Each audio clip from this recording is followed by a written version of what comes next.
The following podcast contains spoilers, adult language, some squids, and some racing pigs. This is a message from the Office of Emergency Preparedness. Due to the recent crisis, we ask that you remain in your homes. Do not attempt to communicate or interact with the creatures, even if they are people you know. Lock your doors. Bar your windows. Evil is coming. It's time for Aim for the Head, a horror apocalypse entertainment podcast. And now, here are your hosts, Diana and Steve. Hi, and welcome back to Aim for the Head podcast. I'm Diana. And I'm Steve. This week, we're going to be discussing two episodes of the two opening episodes of season 3 of The Walking Dead, Daryl Dixon. Episode 1's title is Costa Da Morte, and episode 2 is La Ofrenda. So that's what we'll be discussing. And if you're new to us having to double up episodes, what we like to do is keep our same format where we'll sort of keep it confined to, we'll talk about episode 1 in our usual format, and then when we're finished with that, we'll talk about episode 2 in our usual format. We'll just try and cover less individual points and try and keep the conversation snapping along a little bit quicker than normal. But we'll do our quick thoughts and read the description, talk about the writer and director, get into our points, and then do the same thing for the next episode. So that being said, hopefully we can. Hopefully, when we're this podcast, we will just experience smooth sailing. Yeah. Oh, Jesus.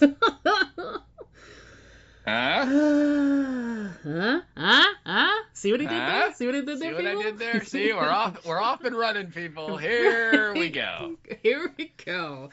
Anyway, so, like I said, we like to do our sort of quick takes on whether we liked or disliked the episode before we get into our details. And on our last episode, I went first to talk about which was the season finale of Fallout, which was last episode, which if you haven't listened to it, just go ahead and back up one. So it's Steve's turn to go first. So Steve, let's first talk about episode 1, Costa Da Morte. What did you think of this first episode and like the start of season 3 for Daryl Dixon? I really appreciated how they did not spend a lot of time on the how we got here, which is usually what they do. Like, where they're like, they're usually there's going to be this huge thing about what happened last season. And, we're still trying to work off the results of, all the stuff we did in France in this case. And I mean, there was a little bit of talk about it. They mentioned the kid and, you think he's okay. Obviously he is. Never mention him again. And, but for the most part, it was Daryl and Carol, and they've just, France, it's like the France part of the show is over. And now we're not in France no more. We're not going to talk about it, Right. And so, and I the whole idea of this season is going to be in Spain had been out there, right? Been out there and publicized. And of course, just like in France, there's these amazing, places they're going to be shooting the show. And so I knew it was going to look amazing, and it does. It's, the all of the village and all that stuff, and the when they're out walking in the wilds of that part of Spain. It's right. Exotic and awesome and stuff just not what we have in America, so it's different, and I knew it was going to be like that. But the whole time I'm like, okay, like they ended the season in a tunnel that only goes to England.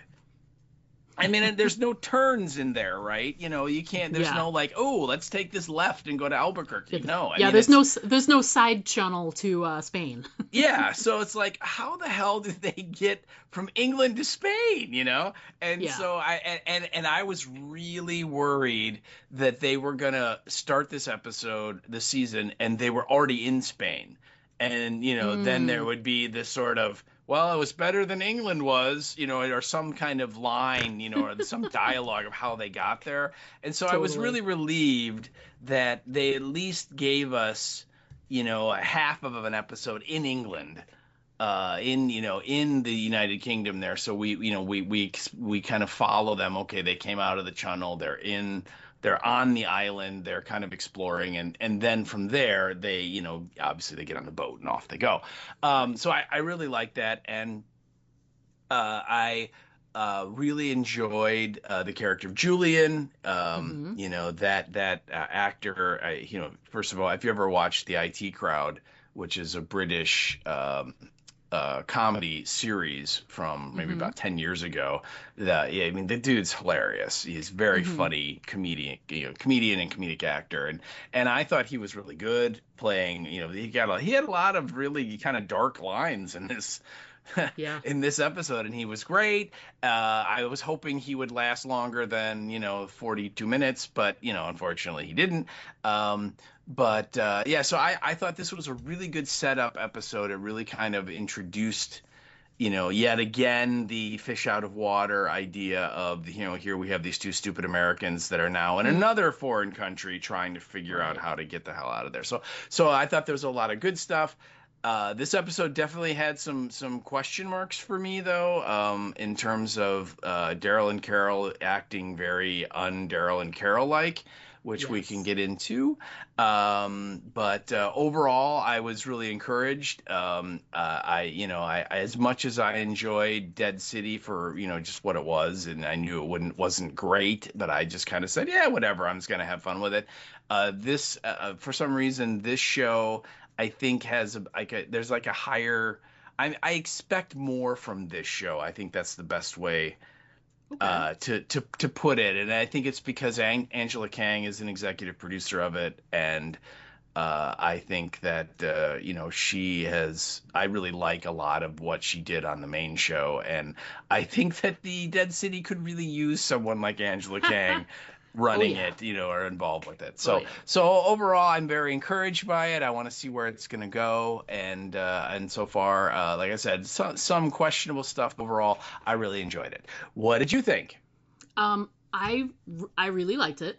I thought it was a good starter episode to sort of jump us back in, and like you said, there was no wasting time with like let's spend half the episode recounting our journey through the channel.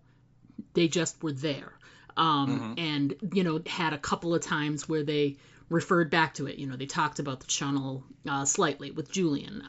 They referenced France a little bit when it's like, oh, I hope he's okay, and yada yada. So we still are in a continuation of that story, and they also tied right back into what they had just experienced because there was a moment with like some kind of injury with Carol.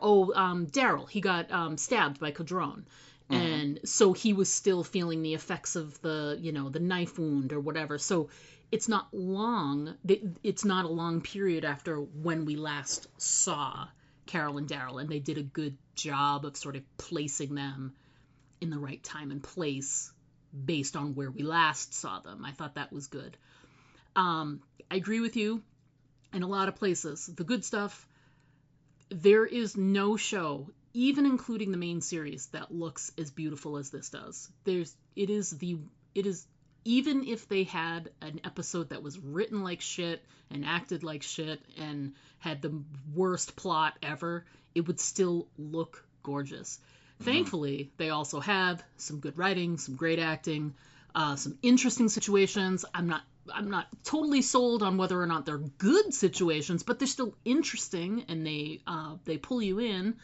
But we'll get into some of those details as well. But it's always gonna look beautiful and it's gonna feel a little bit more elevated, kind of like you were saying, where there's higher expectations, because it just looks gorgeous. It looks like an art piece. It looks like, David Attenborough is going to come on and start talking about, the whales living in the ocean or something, you know what I mean? Like Hmm. those Natural Planet documentaries, the way that they do some of those drone shots and how beautiful it is. So there's that. It's always going to be beautiful. I did exactly as you. I did enjoy Julian.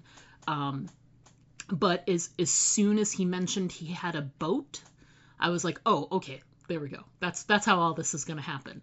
They're going to get on the boat. Something's going to happen. They're going to end up shipwrecked in Spain. That is how this is going to happen. And it's exactly how it happened. So it was a shame that that Stephen Merchant had to go because, like you said, he is really great. It's interesting. He is so well known for comedy.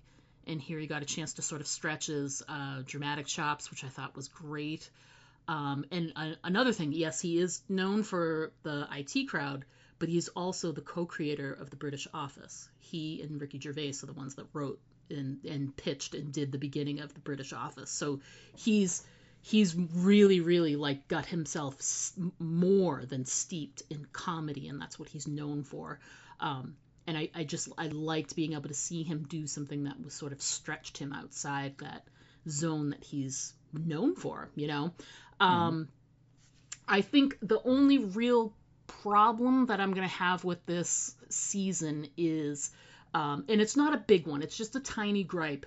I think they've probably, I know that we already know they're renewed for season 4, and they're either already filming or something.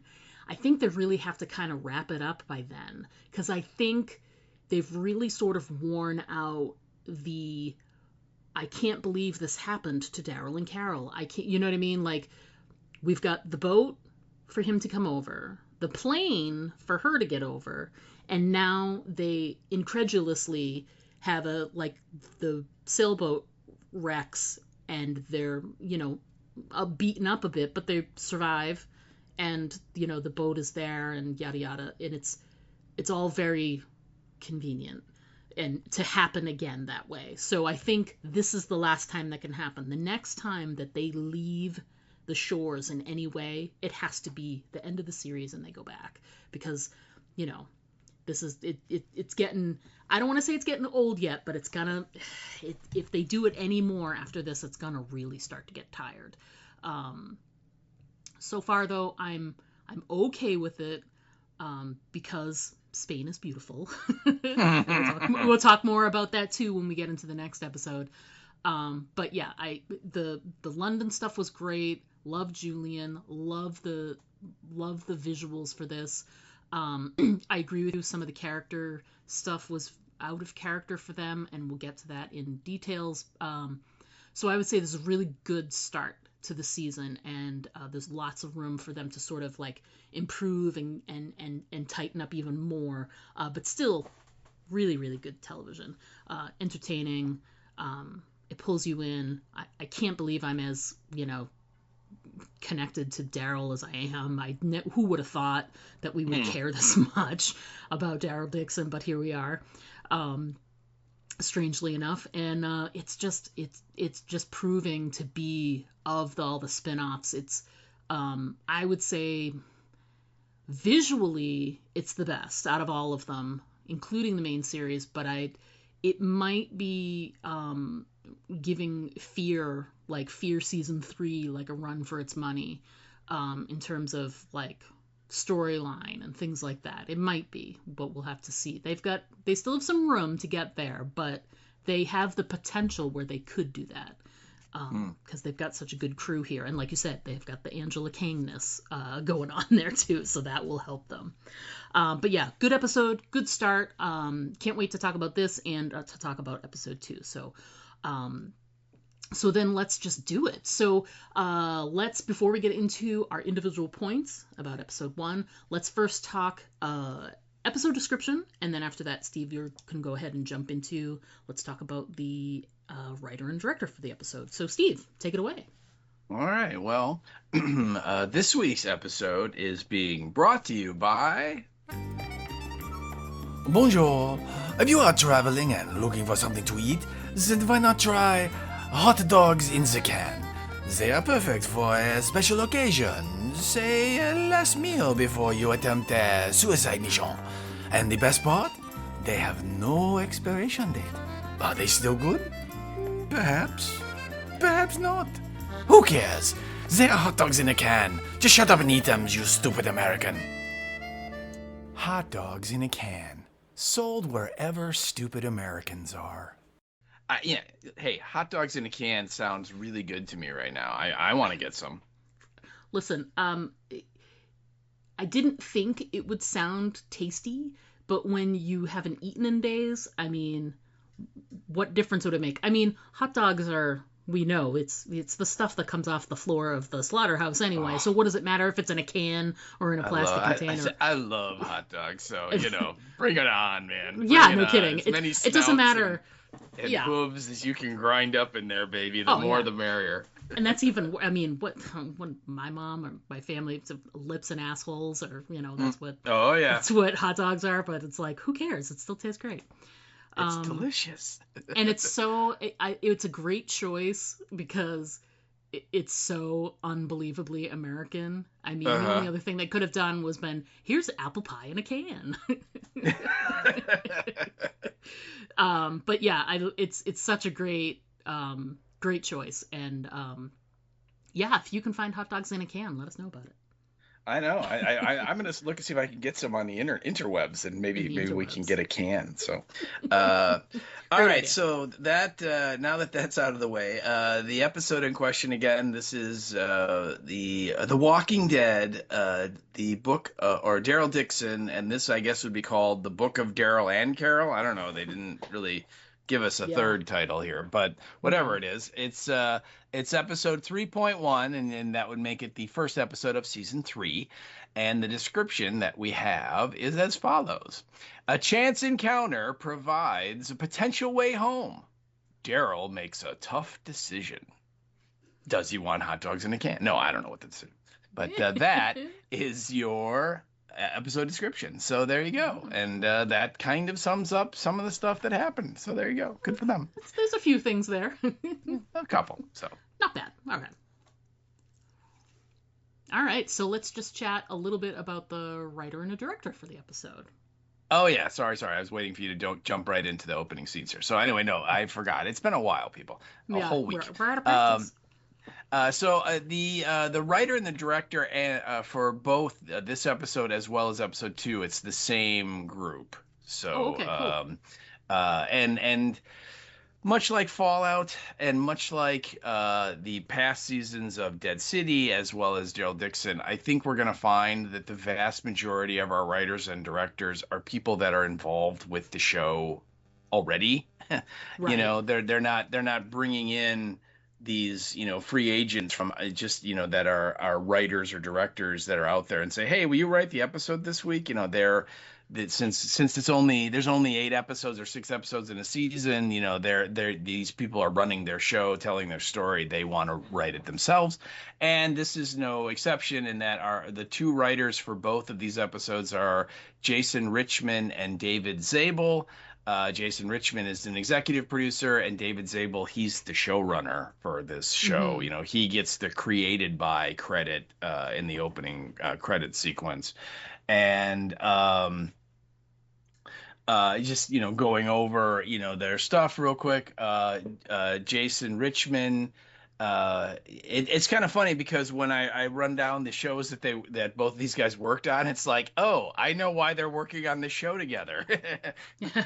Because Jason Richman, he has written episodes for a show that just came out last year called The Rainmaker, which is the series that's based on the book that I think that what the original movie was like 15 years or 20 years ago with Matt Damon, if you remember that. Yeah. It's a John Grisham novel. Yeah. Well, they did a series about it that came out earlier this year, and he I think he's a showrunner of that and was a writer. So I think that was a little side project he did while they were probably in post on this. But he also wrote for the series Stumptown, for Lucky 7, for Detroit 187. And he wrote the screenplay to the movie Bangkok Dangerous from back in the early 2000s, if you guys remember that crazy movie. And then David Zabel, who again is the showrunner of this, he and check me here if these names sound familiar. He wrote for shows called Stumptown, Lucky 7, Detroit 187. But then he also wrote for a show called Mercy Street, and he wrote and spent a lot of time working on ER way back in the day. And that's kind of, I think, where he started was ER. But anyway, he obviously met Jason Richmond, and kind of, they worked together on a lot of these shows here. So, but that is your writing team, and then our director is this British dude named Daniel Percival. And so far on the 3 seasons of Daryl Dixon, he's directed 13 of them. So, jeez. Yeah. So he's clearly directed, we've talked about him before. We have talked about him a lot. Yes, we have. Oh, so, nice. and I mean, at least 2 of the episodes he's directed are these 2. I'm sure he's going to direct at least 1 more of this season, but that means, he directed, probably 5 or 6 episodes of season 1 and season 2. And I think there's only 16 episodes in the first 2 seasons, or is it 14 episodes in the first 2 seasons combined? I mean, it's not a lot, right? Can't remember. Yeah. But yeah, it's a small amount. So to have a number like 13 in a series that doesn't do a ton of episodes, that's pretty big. Yeah. That he's like the Greg Nicotero of the Daryl Dixon universe here, right? I mean, they call him in to do it. And he's great. He's got 23 major directing credits, dating back to like the early 2000s. He directed episodes of the show The Man in the High Castle. There's a British show called Strike Back, and maybe it was a Canadian show, I can't remember, but it's like a cop show. And it ran for a number of seasons, and he directed a whole bunch of episodes on that. And then, like I said, there's like 23 other credits, like 23 total credits, and you can go look it up. Almost all of them, I get the feeling, are shows that are in Britain, or English television shows. So maybe we're not going to be, all of us would be that familiar with them, but he's clearly worked a ton directing television, and he's fine. I thought he made some really cool choices and did a really good job. So that is going to be our writers and our director for both episode 1. Costa Da Morte, and episode 2, La Ofrenda. So there you go. Okay.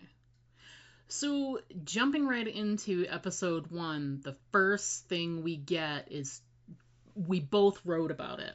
I wrote about the imagery, and you wrote about, this is, I think, the first time I've seen in the universe, the Walking Dead universe, that they had a quote on the screen.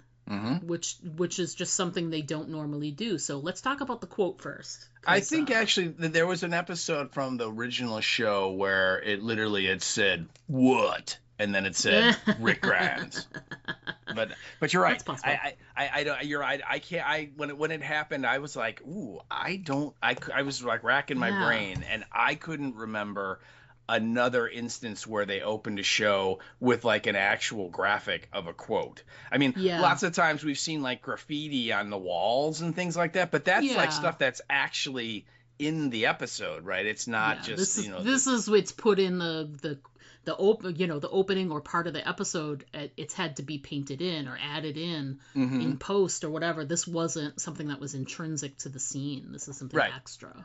Right, like when they come up to the gate, the British gate, and someone had written "sod off" on the wall or something like that. Like that stuff we got a ton of. But you're right. I think this is the first time.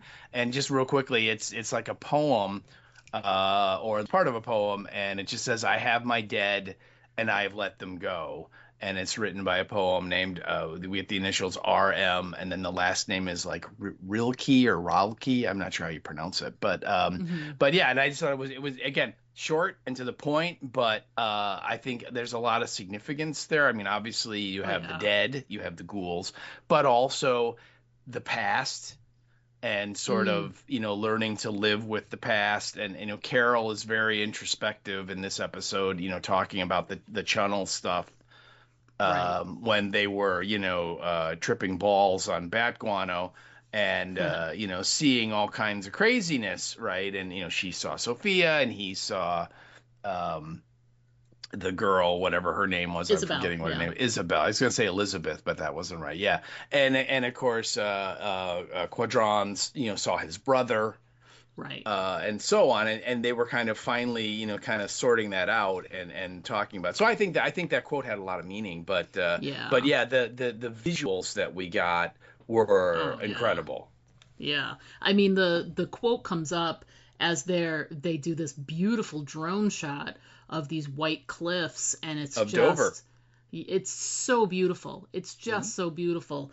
And that was my first point too. So they both tied in together. I just put, the opening scene. It proves that this show is the superior spin-off of out of all of them, the cinematography and the locations. And that's the thing I think they really have as a leg up. Like, were there times, listen, the Fallout seasons in Fear, they looked amazing. They really did. Like art direction wise, when they had to do all of the Fallout and that color palette and all of that, it looked amazing. It was just the episodes were shit. Hmm. At least, this is a beautiful setting. It's something we haven't seen before. And we've been talking about this for 2 seasons so far. It's areas that we haven't seen before. We haven't seen, walkers before. We haven't seen survivors before and how they handled it, because it's different with every culture, every person, and what was their outbreak like, et cetera, et cetera. So there's that, which is new, but also we get to see these beautiful visuals, and Europe just has so much history, and just it's so sweeping, and it's the first thing that we're hit with when the beginning of this episode. So we got to make sure we talk about that, which then sort of dovetails into both of us our second points, which is they eventually, as they're walking through, they make it to the deserted London, and I thought the moment where they walk across the bridge, Hmm. which is just a direct callback to 28 Days Later. It was Oh, amazing. sure. Yeah, Yeah, yeah. I mean, with all of the stuff in the background, they're walking across the bridge, there's nobody there, it's exactly the same. I was expecting them to go, hello, hello! And, stupidly, much like we're used to seeing in that movie. But, Hmm. yeah, by that, and include, the vista with Big Ben and Parliament and all that other stuff, and it just that looked amazing too. You included that. What did you think about the Oh, deserted London look? yeah. Again, I said this with Fallout when we're covering the series Fallout. It's real funny because when you were talking about the Fallout season from Fear the Walking Dead, and you just said Fallout, I'm like, is she ripping on Fallout, the show? Because I thought she really liked that show. And then it took me a second to be like, oh, right, right, right. She's talking about that Right, one nuclear season. fallout in the season. Gotcha. Okay, Yeah. it's all good now. But Okay, all clear. I mean, I was talking about some of the shots we got in the Fallout series of the like downtown Los Angeles, and it's Mm-hmm. all the skeletal remains of the skyscrapers and all that. And to me, I love that stuff. That's for when I think of apocalypse. That's what comes to mind for me. And so getting a chance to see a major city like this, and also, I mean, let's think about it. This is like, other than really New York and Dead City, this is this only the second like actual like main major city. Well, I guess Mm-hmm. Atlanta you could say too, I suppose.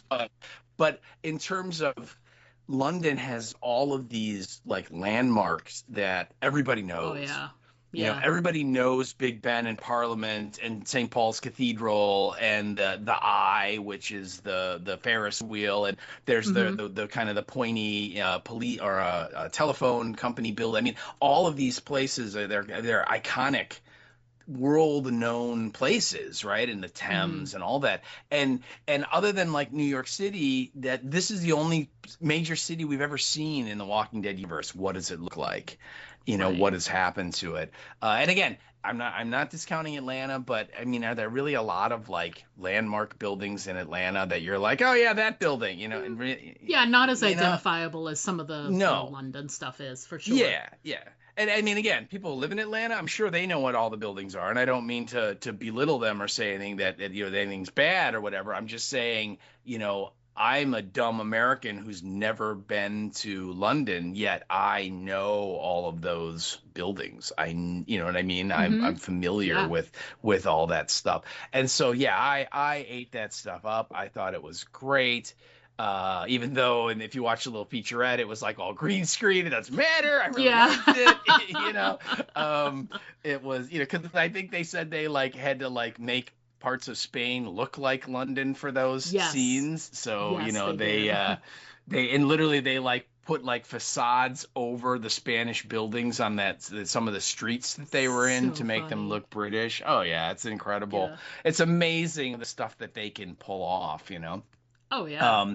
But yeah, I thought, oh my God, it just looked gorgeous and desolate and horrifying all at the same time, And so and the 28 Days Later thing, I totally got that too. I totally got that little nod, that little wink, wink, nudge, nudge. Look what we're doing.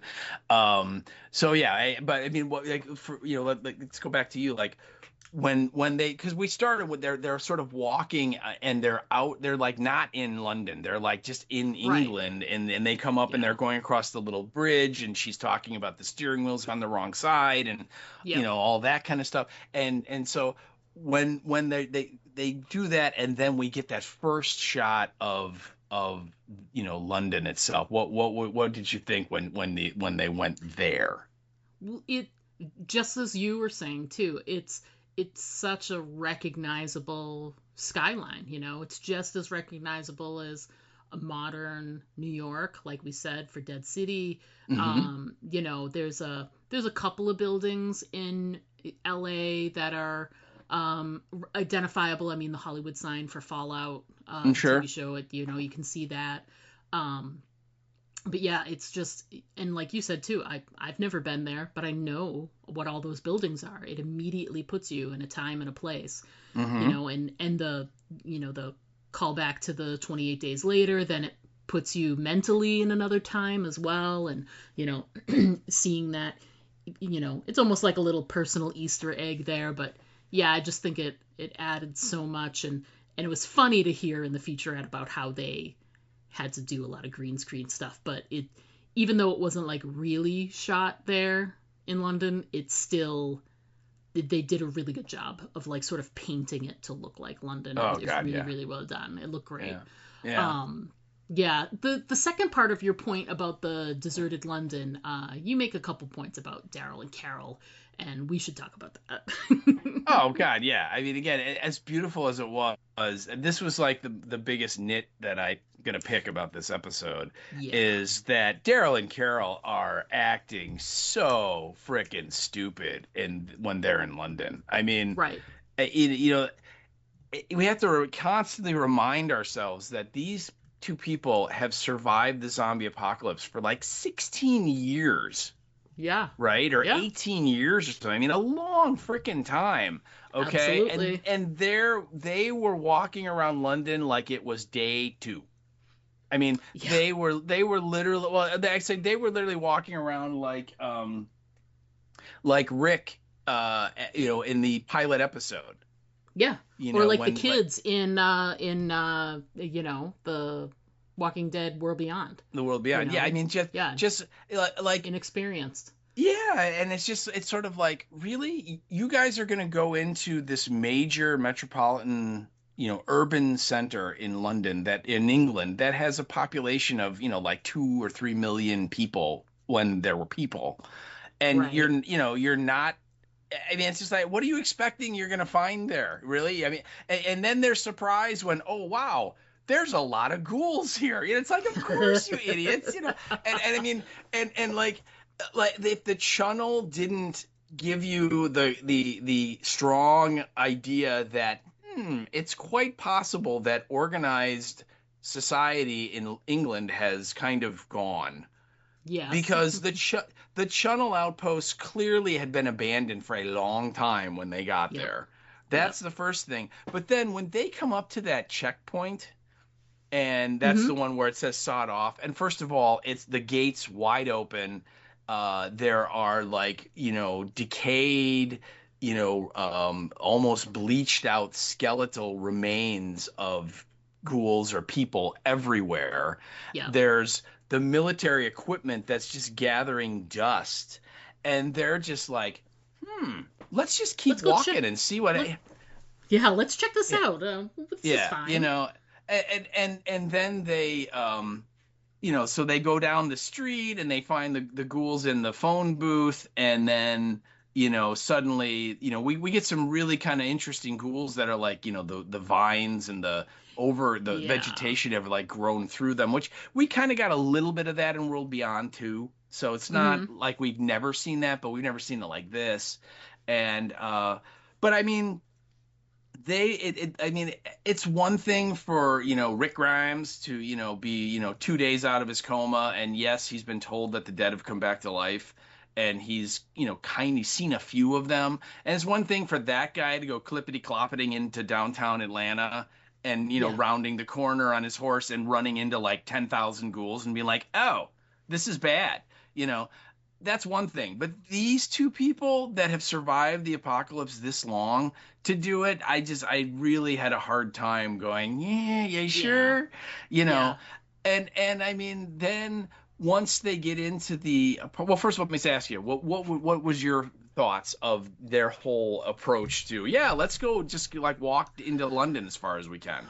Well, it really bites them in the ass because they don't really and it's one thing, like Carol has a tendency, and they've shown this, emotionally she's a little foolhardy, and so she tends to like move ahead. She's a cautious person, don't get me wrong. She understands, but she also will emotionally like jump into things and whatever and be ill prepared.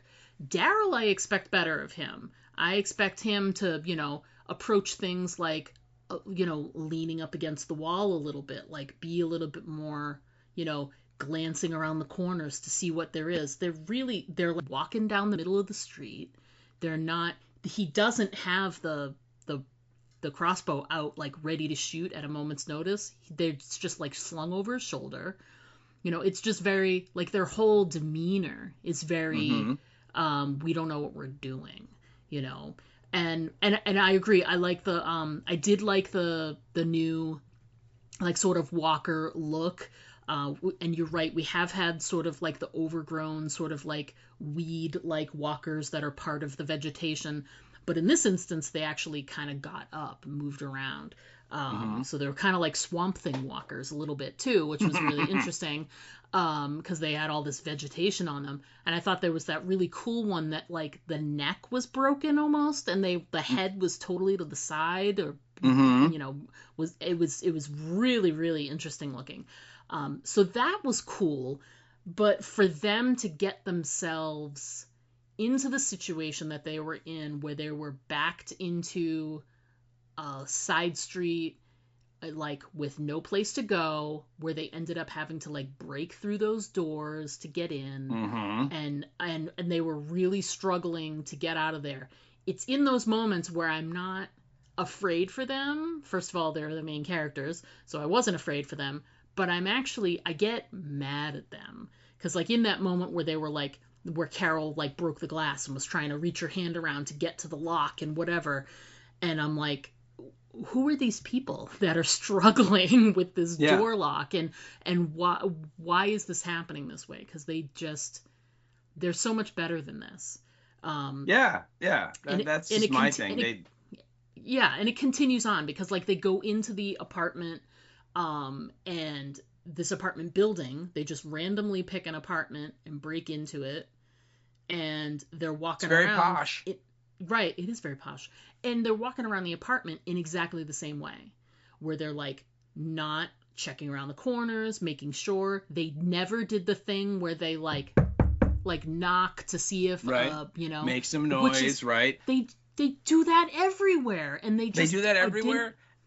Yeah. They made zero attempt to just clear the apartment. They immediately, and Yes. I guess we're supposed to guess that they're super hungry, and so they just immediately start looking for food, because he finds like the candies and starts Right. eating them, and she finds I don't know, sugar or something in the kitchen and starts eating that. But Right. I mean, they come into the apartment, and there's like the guy who's hung himself on the chandelier, right? Right. And it's a ghoul, and it's kicking because it didn't break its neck. It just, or even if it did, it came back to life, it reanimated. And I hate this this thing that this setup, because this happens a lot on these shows, and it's always, and Daryl sees him and then they just ignore it and Right. move around, and I'm like, really?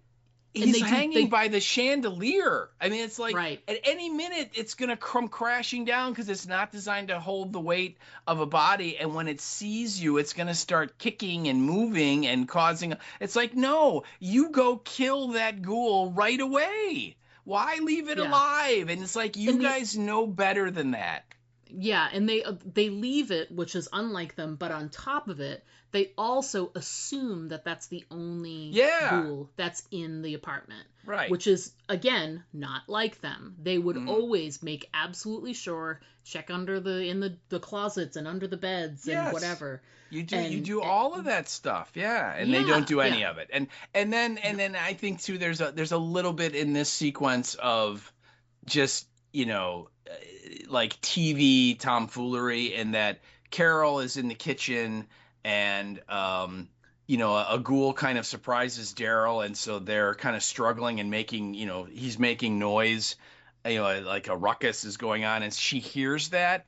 And so then she turns and goes, Daryl, and then she walks, and she's in this kitchen, and she walks to the door, and then literally there's a ghoul that's in the room that suddenly reaches out and gets her. And I'm like, well, how did you not see that ghoul when you turned to look where the door is? And if you don't remember, rewatch the scene, right? And you'll see this girl ghoul is just there in the kitchen. Yep. Just waiting. And it's one of those, like, again, we've mentioned this before, it's one of those stealth ghouls that it doesn't really make any noise until it reaches out and gets her. Yeah. I say nothing until I touch you.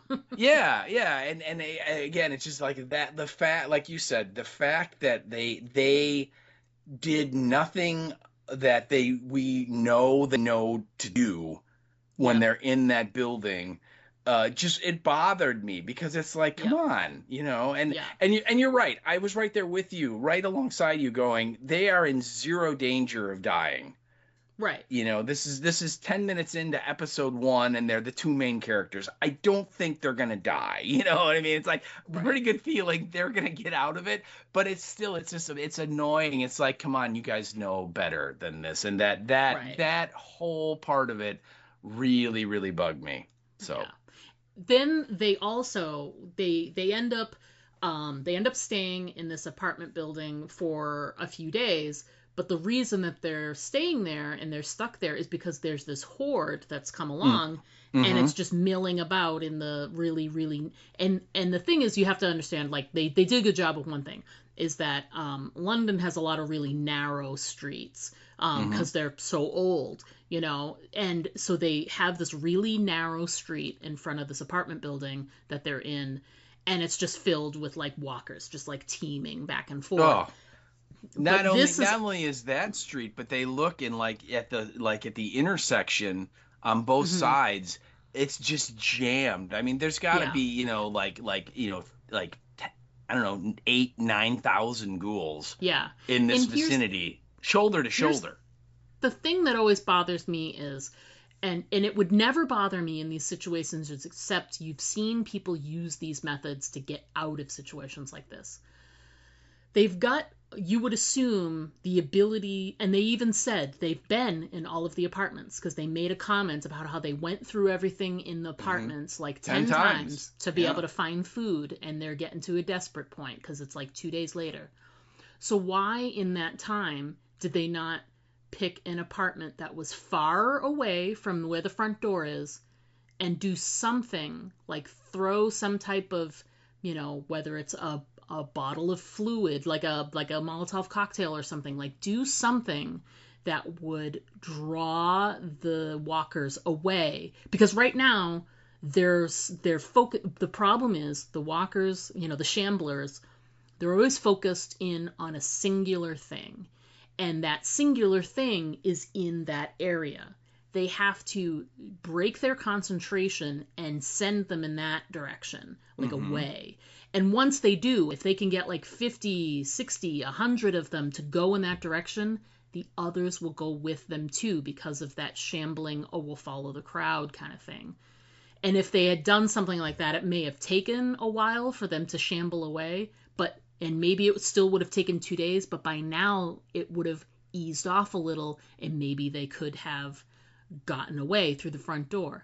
And then the other thing that bothered me, so there's that, and also they have the little moment with the, reflecting the mirrors, so they know there's somebody alive on the other side of the city. That's sort of they're not sure. They think so. They think so. And then when it turns out to be Julian, who we'll talk about in a second, when he shows up, one of the things he says is that it took him a little bit to get to there to see them because he went across the rooftops. And I'm like, why the F didn't they do that? Yeah, right. Why didn't they go across a rooftop until they got to a point where there were no walkers and they could get down and then continue on their way?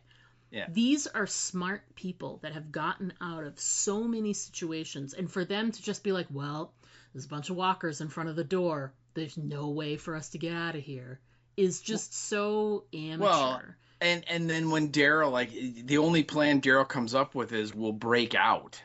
Yeah, I did. And I mean, even Carol's like, well, I guess we're gonna eat the hot dogs then because a last meal, it seems like a special occasion to me. So even she's admitting, well, that's a really stupid idea. We're gonna get killed, Right. And yeah, and I thought the same thing too. It's like, the like you said, the streets are narrow, and so it's certainly. You would think like they would at least explore the possibility of, let's see if we can get to another building and, like you said, move, the idea is maybe move 6-7 blocks away from this group of ghouls and see, like you said, does it lighten up to the point where they could get down on the street and get away? Right. But that idea never occurs to them, and you're right, it's bothersome because these people are smart. They would come up with it.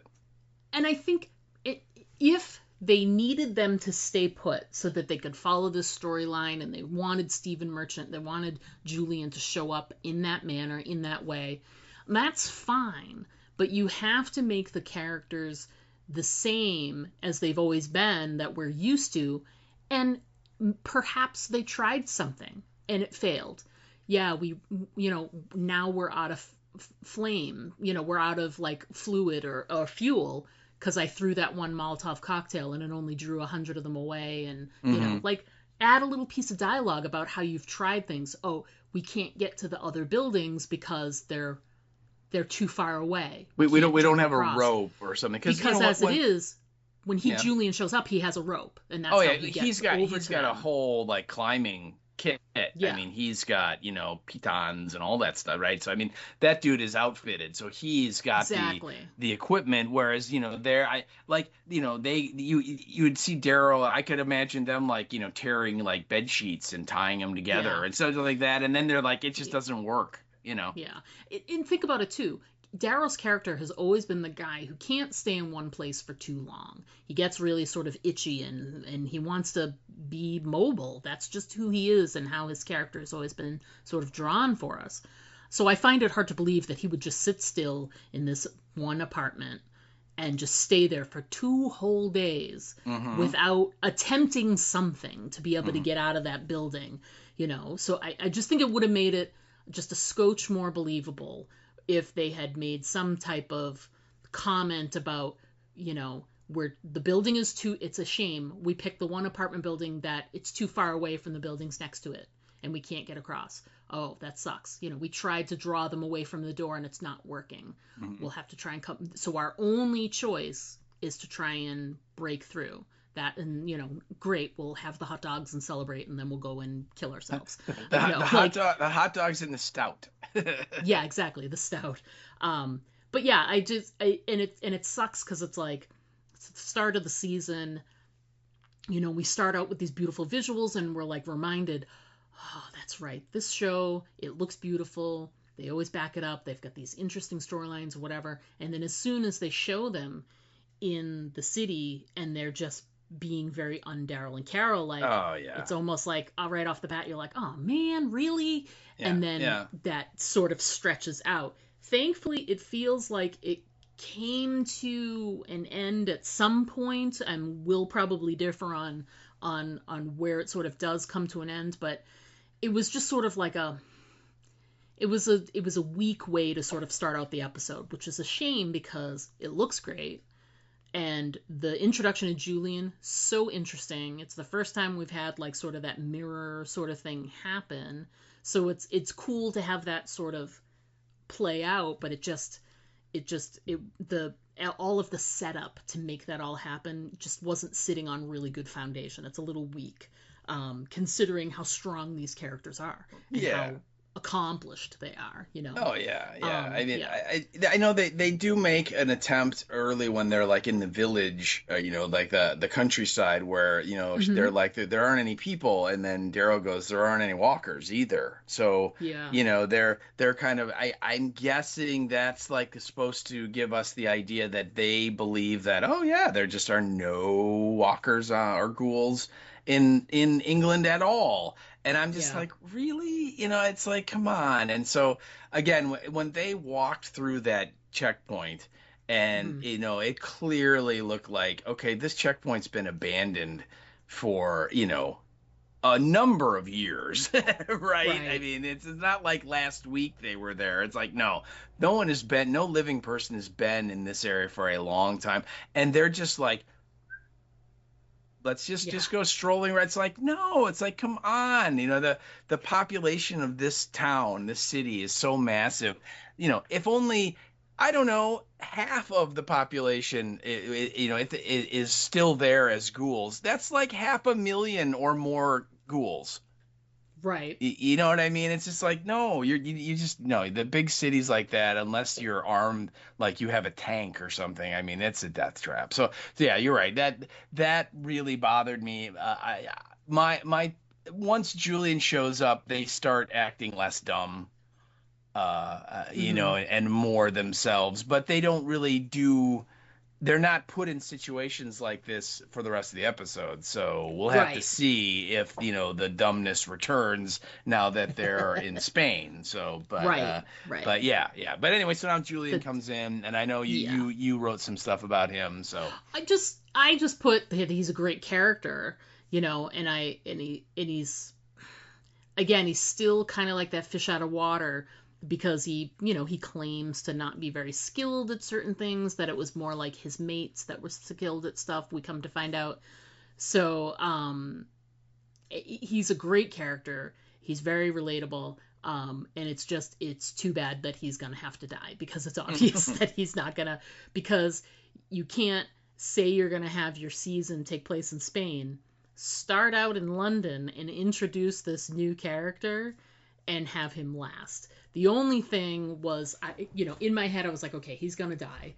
And I was like, well, could he make it to Spain with them? Sure, that's a possibility. Sure. But I didn't hear about, you know, Stephen Merchant as a pretty well-known actor. No. So it's like, did he recur for more than one episode? I didn't hear that, so I didn't know. But I was like, odds are probably not. So I felt bad, because I was like, here's this really relatable, kind of geeky, you know, and it's great because he says he hasn't seen any humans in years, a living human. So he's kind of like he's got a little bit of the princess in him, where it's just been him and the ghouls, you know, or the squids as he calls them. Yeah. But yeah, he's a great character. You talk a little bit, you've got a great quote, and talk a little bit about how you felt about Julian too.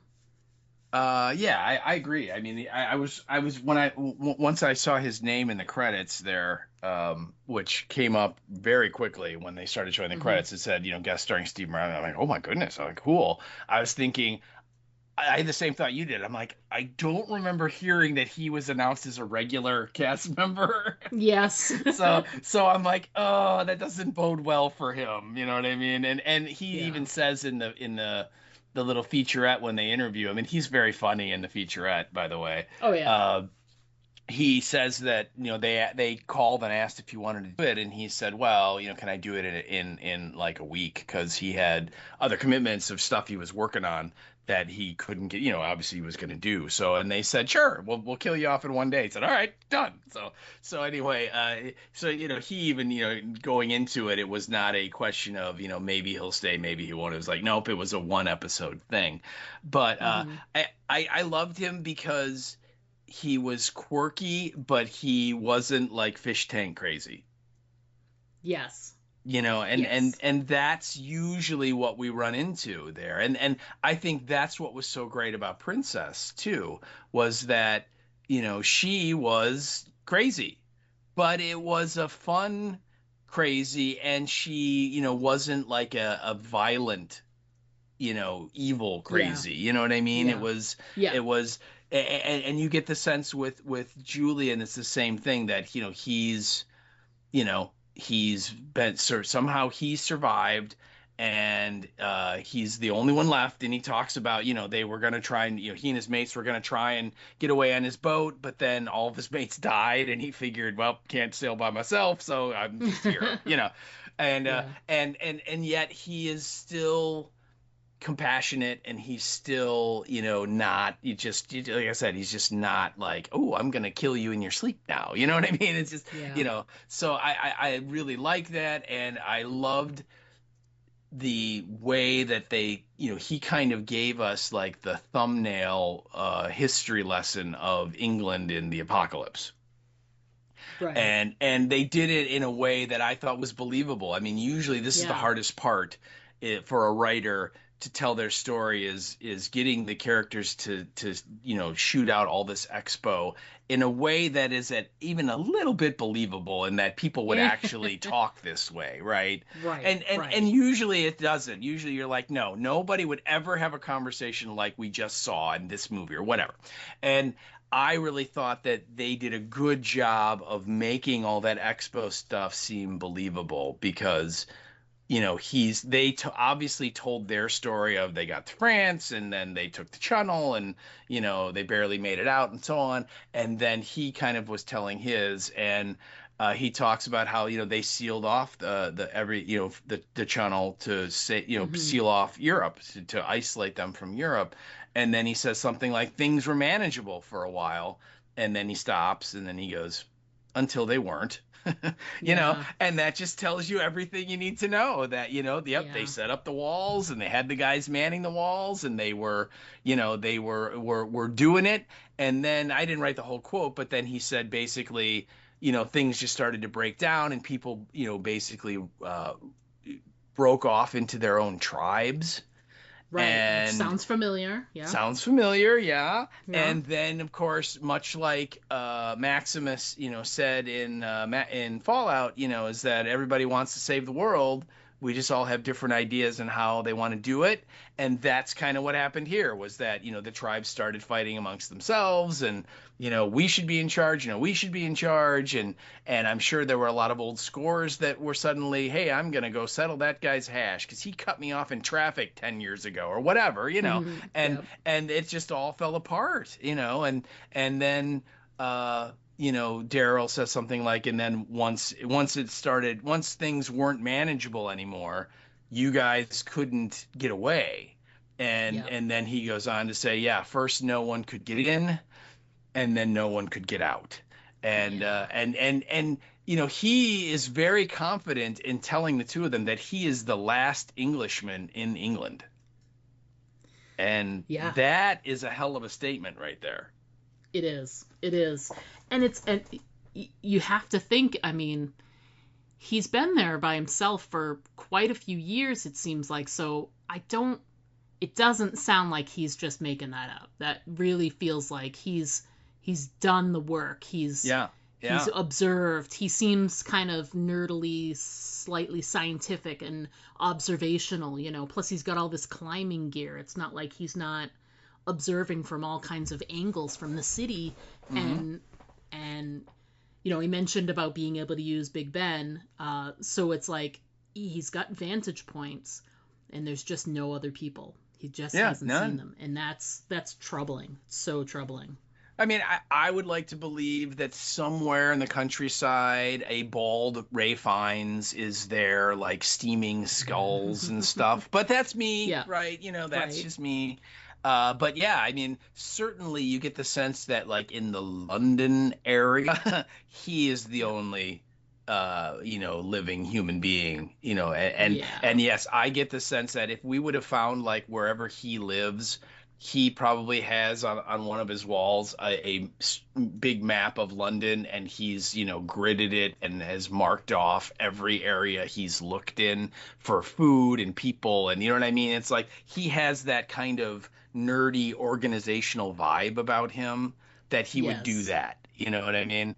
And yes, so when he says that, I'm like, maybe there's like some, remote spot, or a little island or something in the channel where there might be an English person still alive. But you're right. For the most part, you're probably one of the last ones, and Yeah. and that's that's scary, crazy I know. to think of, that think of how many people live in the United Kingdom, and if it's down to 10 or whatever, that's a lot of death, that's a lot. So Yeah.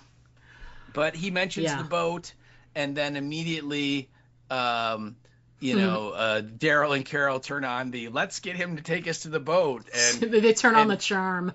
well, and she tries, and she's like talking about how great America is, and people miss us, and we love them, and we want to see them again, and maybe you can come with us. And then he responds by saying, well, maybe you could just stay here with me because we got Rabbit, and we can just be fine.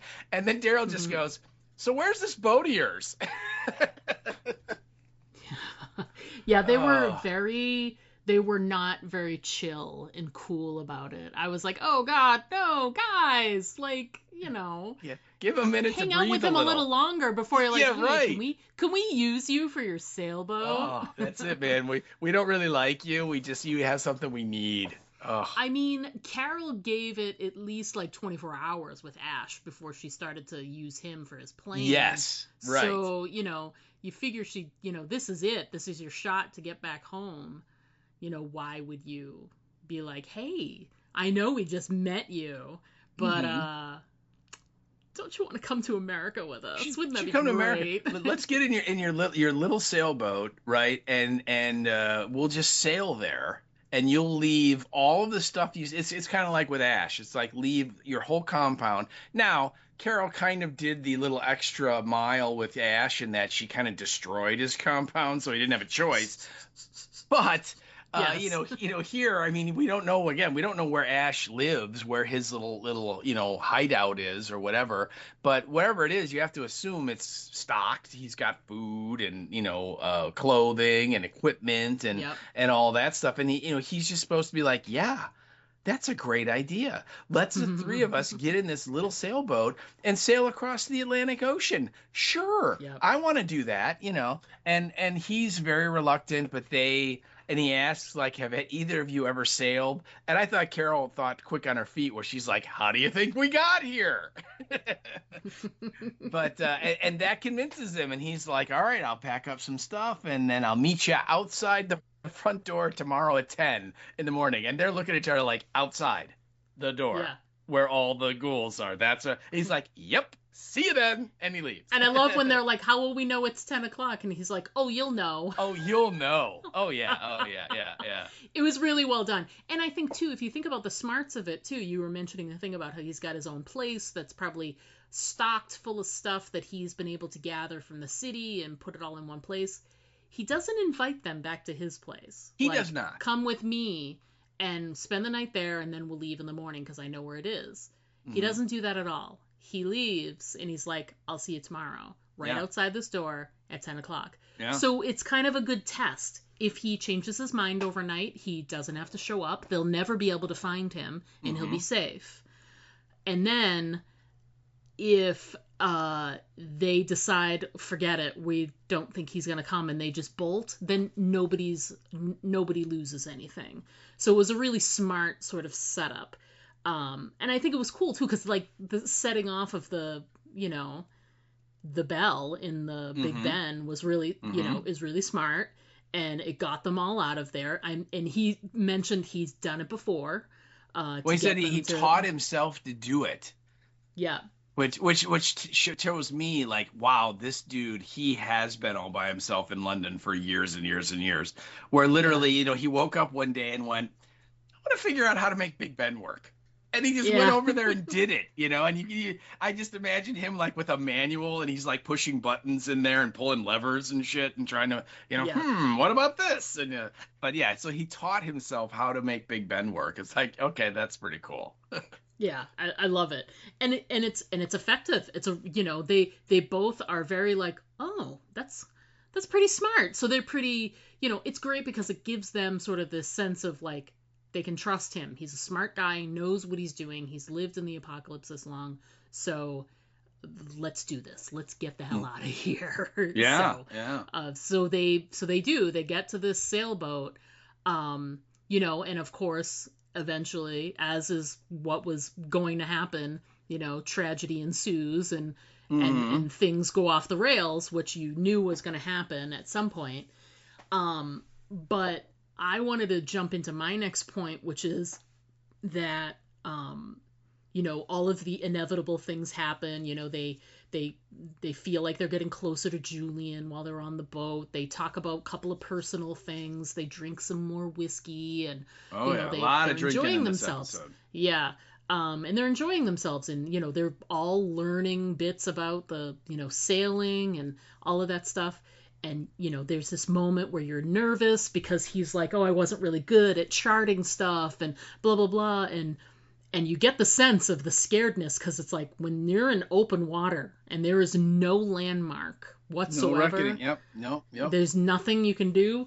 Then how do you know what you're doing? How do you know what direction is correct? But he, eventually he was like, you're a little scared listening to him, and then he's like, I did all of this and it looks like it's correct. We're in the right direction. The calculations are correct. Yeah.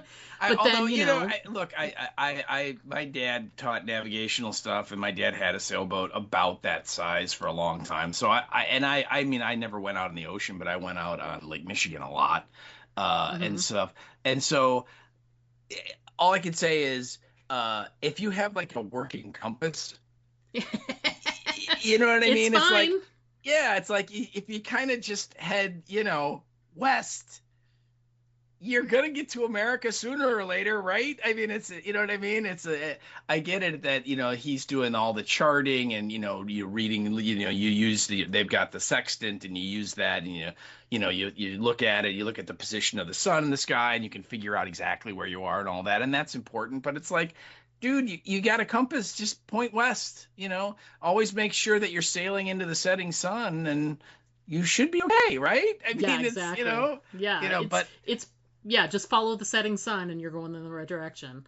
And if you've got like even a handheld compass, it'll make sure you're pointing in the right direction. You would think.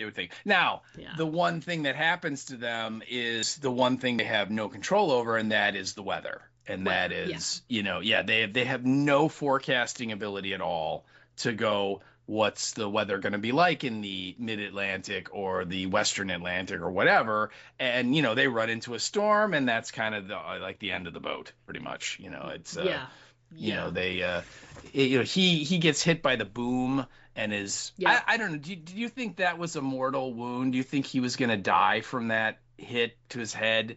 Or do you think that the storm and when they, washed up on the shore there like that, like he was thrown clear and he just drowned or something? I mean, what was your take on that? I think you could either explain it either way, because the hit on his head was hard enough that it looked like he was starting to it looked like it was probably a concussion of some kind. He was getting a little sleepy, and he was bleeding pretty nicely. I'm wondering, one of two things could have happened. That injury could have been the thing that killed him. That's possible. If you get hit in just the right spot, I mean, just because he's bleeding a little on the outside and it doesn't look like anything's broken, I mean, there could have been, that hit could have shattered part of his skull and he could be bleeding in his brain, and before you know it, he's going to be dead. So we don't know what's going on inside his head, so it very well could have been the thing that killed him, or he could have, like, gotten hit in the head, and he falls asleep. They're up on top doing their thing, and the storm is coming, and they have all this violent stuff happening, and obviously they must have had some kind of taking on of water or thrown into the water at some point. And if he's not awake when they get into the water or around water, he could have just drowned. He could have, yeah. And I know your next point here, I think, is a really good one, about what you really dislike. Well, and here's the thing. So my point that I made was that I hate when there's a time jump and you gloss over how in the world you made it from one point to another, and you don't really cover it. And in this case, here's the thing. We were talking right at the beginning that we were like, hey, we didn't have to deal with, like, the rest of the channel journey. They just gave us a couple of notes about it. That's something that, like, is, I don't want to say it's insignificant, but I feel like we saw the worst part of the channel. And then for them to just tell you what happened was fine. This is different. They were pointed in one direction. They were clearly about, I would say, at least a day's journey away from England, which, if you look at a map, is much further north than Spain. And they somehow, in that storm, got pushed all the way back to Europe, and were, deposited on the beach there. Yeah. So to go from seeing, a big wave in the distance and, like, lots of bad weather, and then the next thing is they're on the beach, and the characters themselves don't say anything about, I saw you get thrown from the boat and I didn't know where you were, or, whatever. They just really didn't even talk about the circumstances. It's just basically like, yep, here we are. And none of them were far from the boat either. They were literally, like, within, like, striking distance of the boat. So how did that happen, that they were so close to where the boat was, and yet the sailboat, which has a really big keel, it's hard to beach a sailboat. You know what I mean? You've got to be, it's got to have a lot of water, So, well, don't you imagine? Like I was gonna say, don't you imagine that, like, the tide was in, and the boat drifted in there, and then when the tide receded, that's why it's, so far inland there. That's what I took from that. For sure, but how did they get thrown and stay so close to the boat is my thing. Oh, that made no sense. Yeah, that's the stuff. So for them to be so close to the boat after it beaching itself didn't make sense to me. It would have been more sense if they were, like, they came to and they were on top of a rock that they had to climb onto because the surf had come in so close to the beach, and they were thrown from the sailboat. They're on this rock. They wake up. Oh, the sailboat's over there on the other side of the beach, and we're here. Like, that would have been slightly more believable. It was just like, this is a little too convenient for them to all sort of be here, and it sort of warranted explanation, and we didn't get one. That's what I think. It was an important detail, and the way it was set up, like I said, it warranted explanation, and we didn't get one, and I just can't stand when they do that, because, like I said, it's just like the stuff with the, crawling across the rooftops or throwing a Molotov cocktail. It's the addition of one or two extra lines that could, take away confusion or questions or believability, or, make it more believable. So yeah, not a fan of that. The only thing I would say yeah.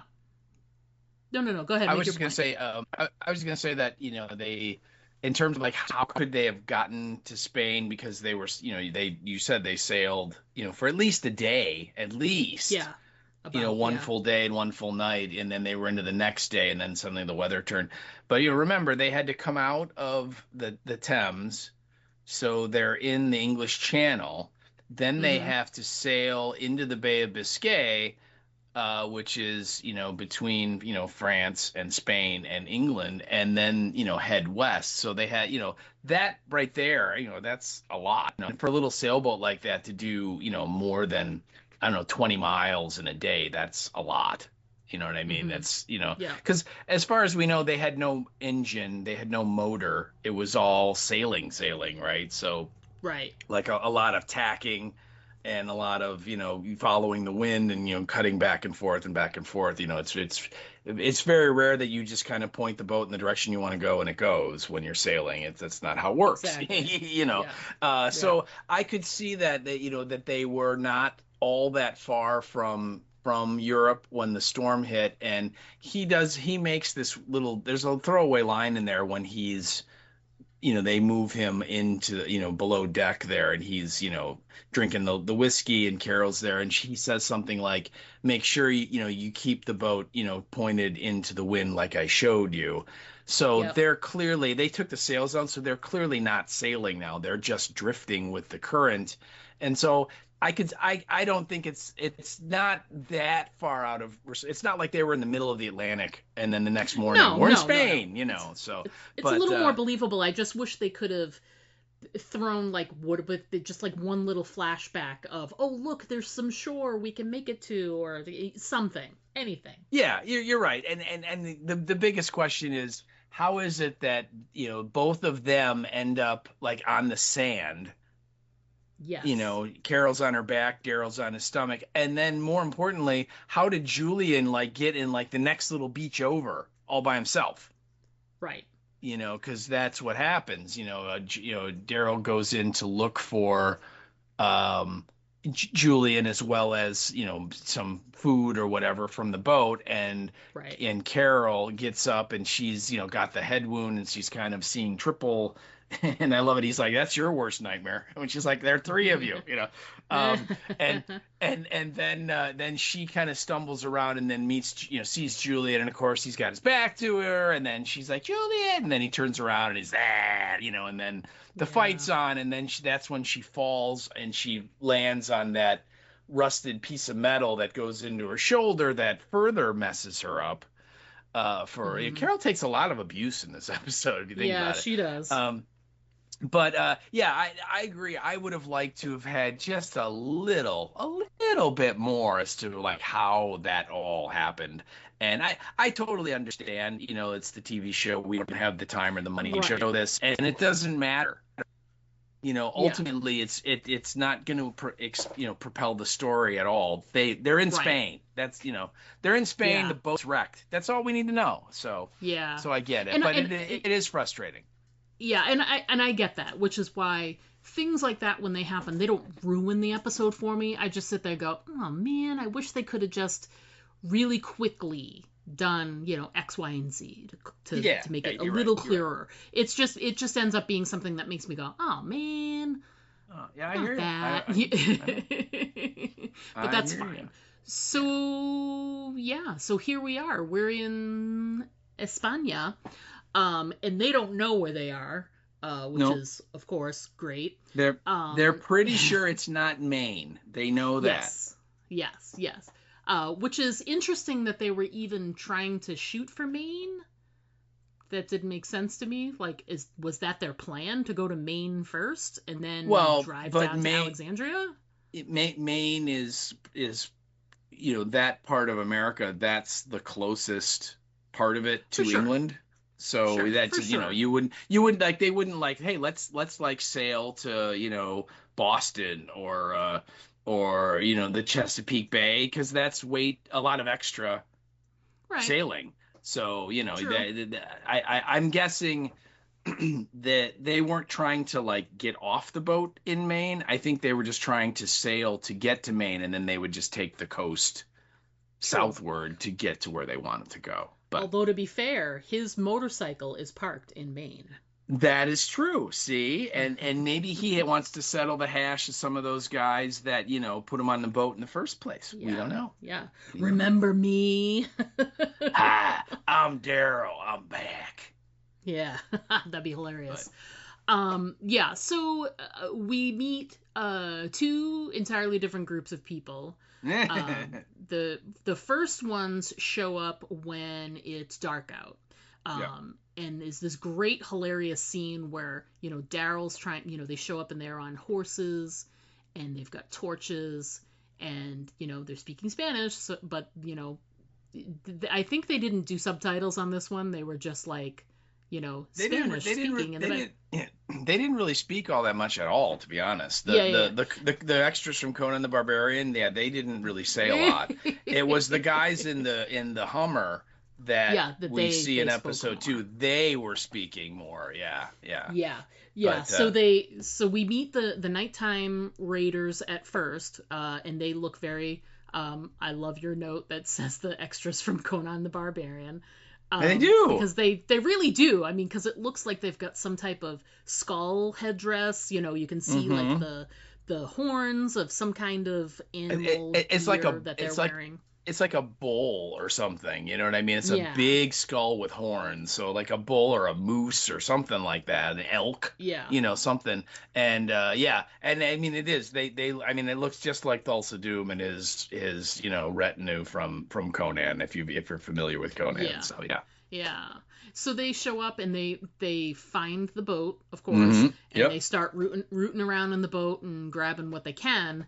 And Daryl sees them, and they've got like a little spot in between, like a little niche of rocks where they've sort of set up a little bit of fabric so they can keep out as much of the wind as they can. And, you know, they have a little fire lit, and, you know, so that they can try and warm up a little because it's so cold.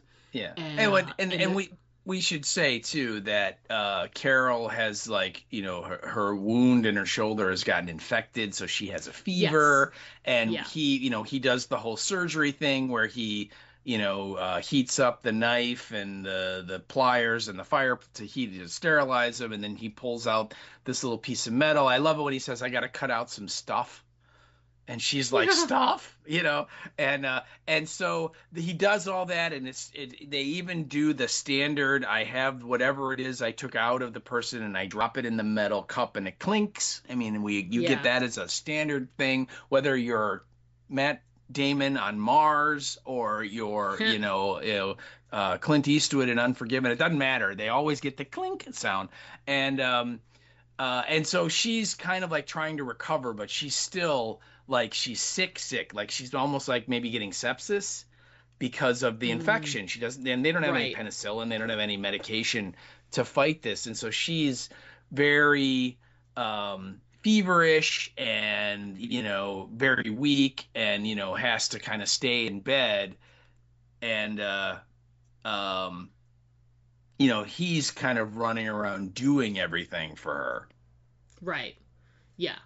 So so this is post the surgery, and she's trying to rest when they show up.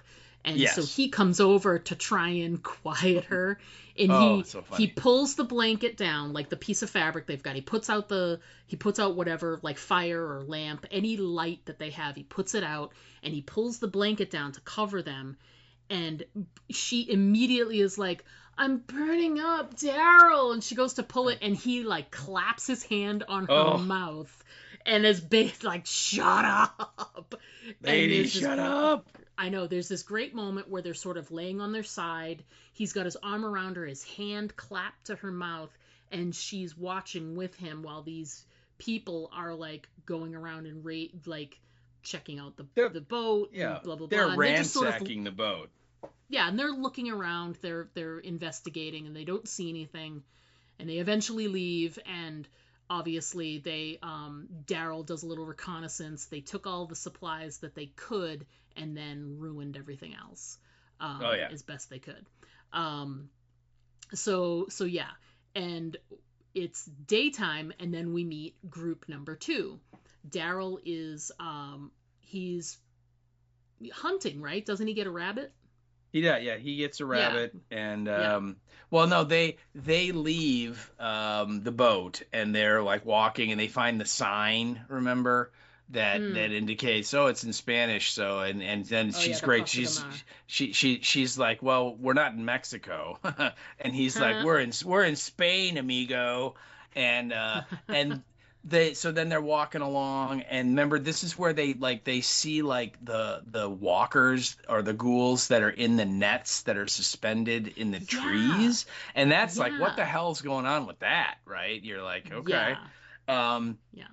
And then they come upon little like wooden hut that's by this bridge, and he's like, oh, we could stay here tonight, this will work. And so he leaves her in there, and then when they have the campfire, and I think that's when she tells him about what Sophia, the vision of Sophia, told her about how it's okay to move on and all that, and he comes clean and says that he saw Isabella and she told him to fight, and he found a strength he never knew he had before, and all that stuff happens.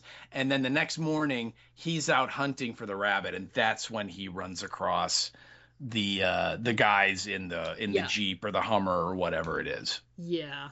And they're just like your basic, see someone from afar. They appear, they're in a Hummer, so it has sort of a military feel, but they're not wearing any kind of uniform. They're all dressed differently. They look like they might have a couple of hand weapons, but there's nothing, they have a couple of weapons, but that's it. But there's no indication of who they are, where they're going, what they're all about. They just, are jibber jabbering. They get into the Hummer and they drive away. So, Daryl just basically sees them and sees them sort of realize, they're nearby. There's other people nearby, not just the, Conan the Barbarian extras, but other groups of people to look out for. And, he's like, got to go back with that information to Carol.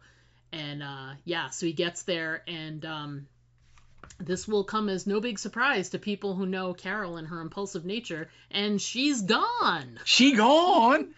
Yeah, because she wakes up. They show a quick little scene where she wakes up and steps outside or whatever, and she can hear laughter of some kind. And so we have to assume she must have followed the laughter to find out what that noise was, because that's what you should definitely be doing when you're in a place where you don't know where you are, and you don't have any protection, and you don't have anyone with you, and you're injured, which means you're not at 100%, you should definitely go and find out what that noise is. In her defense, she's definitely a little feverish, so maybe she's not thinking all that rational. Not that Carol's a very rational thinker anyway, but no, she does get very emotionally involved, but I'm just like, really, Carol? Couldn't sit still? Well, and the other thing, I was the same way, but then I was even more like, really, Daryl? Because he just like, oh, shh, hide. I don't want anyone to see that we're here, so I'm going to let those guys drive by. Shh, be really quiet. And then he goes back to the hut, and then he comes outside, and he's like, Carol! And you're like, what are you doing? Yeah. But yeah, and that's how the episode ends. Yeah, they're in Spain, and Carol has gone on walkabout. Yeah, she's gone on a walk and not left a note. How dare she? No, I know. I think we did a really good job of like pinging back and forth and covering our major notes. Is there anything that you either didn't write down that you just thought of that you want to make sure we discuss about episode 1, or something you want to get into and dig into a little further before we move on? Just, and I mean, obviously this episode is being sponsored by Hot Dogs in a Can, but I wonder if the fact that they showed the can and yet they never ate it, they never opened it up and ate it. I'm wondering if that's gonna make it through the whole season, or if that was just a one-off, because I think they do talk about the can in episode 2 a little bit as well, because he in episode 2 he finds all the cans of beans, and he's like, goes good with hot dogs or something. Yeah. So that'd be a funny thing to do if they just hung on to it, and like, even if it's in the next season, they bring it all the way back to Alexandria, and like, now we can and then this is our celebration, because she kind of makes the comment of we should save this for a special occasion, when they're in London. And then of course when he proposes we'll break out in the morning, she's like, well then let's eat the hot dogs tonight. He's like, I thought you said that was a special occasion. And she's like, a last meal isn't a special occasion. Yeah, no kidding. So yeah, Definitely. I'm just curious if they're gonna keep that going, or if that was just kind of, that was in the writing for this episode. So we'll see. But anyway, Yeah, what about you? it'd be Anything you didn't interesting. cover? No, I think we really kind of covered everything, the good stuff, the gripes, and things we're, sort of looking forward to them. I think that's a great idea. Keeping the canned hot dogs as a, like, sort of a little fun joke, inside joke for, the rest of the time. At least while we're in Spain, it'd be great. And if they carry it on even further, they'd be even better. So, yeah. They could maybe they could eat it with Rick Grimes and Michonne. Jeez, yeah, Rick Grimes. I like a good hot dog. In a can. All right, so that being said, let's do it, people. Let's move on to episode number 2. Episode 2. So much like we started with episode 1, Steve, why don't you talk a little bit about how you felt about episode 2, La Ofrenda? Yeah, so you know what? I think you got to go first here. I really do. I know what it says on the paper, but I mean, I went first for the first one, so it's only fair. You get to go first. Jeez, so. My God.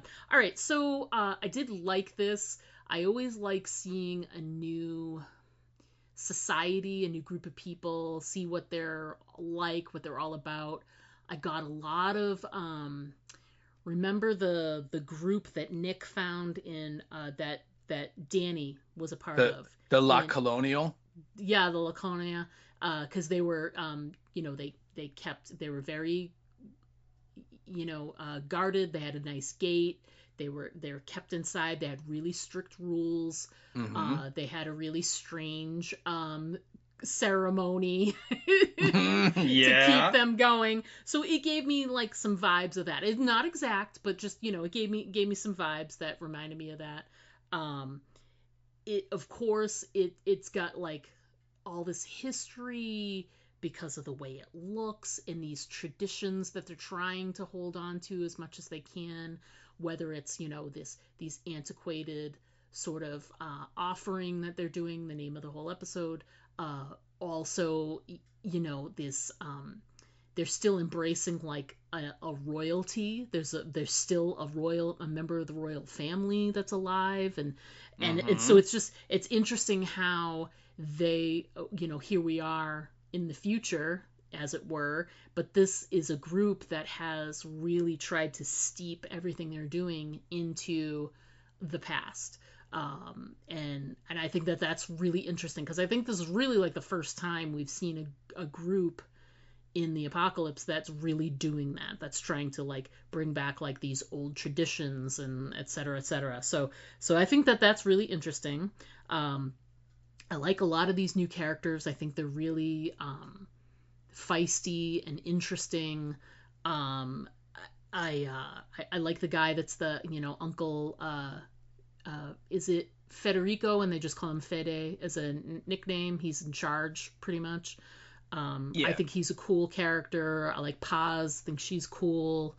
And I love how sassy the grandma was. That was great. Yeah. But yeah, this is it's a really good connective tissue to the last episode, and really drops them more deeply into this season being taking place in Spain. So they are brought directly to the gates of a new group of people, which I thought was interesting.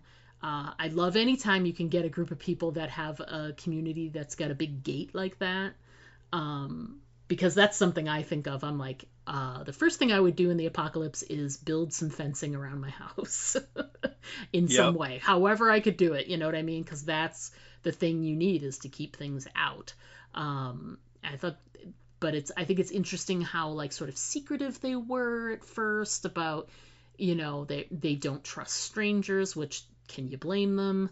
And I thought that it was really cool, because then once things get going, and they sort of show all these traditions, the dancing, the lights, the food, the sort of celebratory, like the little parade do with the characters, like the headgear and all of that. That was all very interesting and cool to watch, just visually really, really cool. And like I said, like some of the characters, I like that it's a good starting point for sort of how they're going to get involved with this new group of people now that they're in Spain. Interesting start. Still have a couple of problems with some character behavioral issues for both of them. But I there was a lot more stuff that felt more believable and easy to sort of follow along with in terms of plot points, etc. Not that there was anything bad in the last episode, but like I said, like sort of like the jumps here and there, the the filling in the gaps in a story or whatever. I felt things were really presented really well in this episode and was like a good sort of introduction to these people in the how do they call it? It is the Solaz del Mar, which is called Sunshine of the Sea, is the translation for their sort of village area. But very cool. Good second episode. Good start to the to life in Spain for our two characters. How about you? What did you think of episode 2, La Ofrenda? Well, I mean, first of all, I have to say I am shocked. I am absolutely shocked that the very first thing that you did not mention was Kitty. We'll get to that. We'll talk about Kitty. Because there was Carol now has her own little Jonesy, which is kind of nice. If you like cats, which I do not. But anyway, this episode, it's funny. The first episode, as much as it was sort of a kickoff of the season, this was really the kickoff of the season. The first episode was we need to get us to this point so we can kick off the season.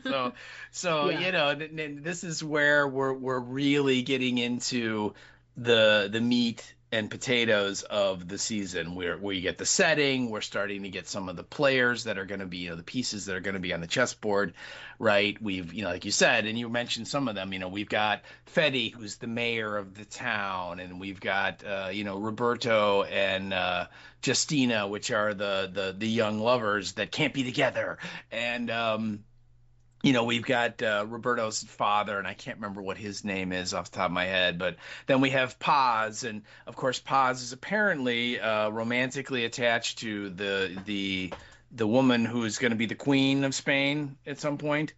Yes. Which I'm like, okay, that's going to be interesting to see how that plays out.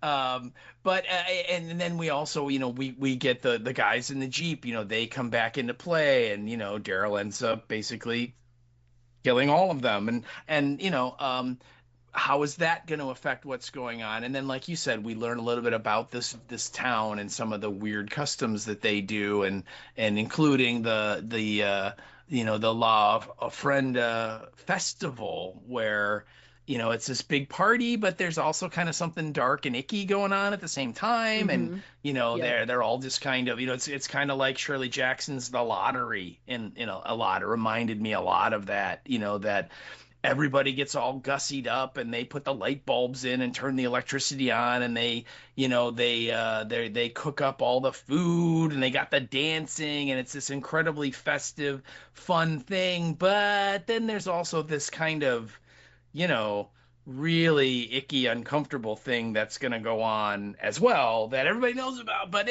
we don't really want to talk about that, So I liked a lot of the setup, because we're still kind of like, who are the good guys, who are the bad guys? We don't really know.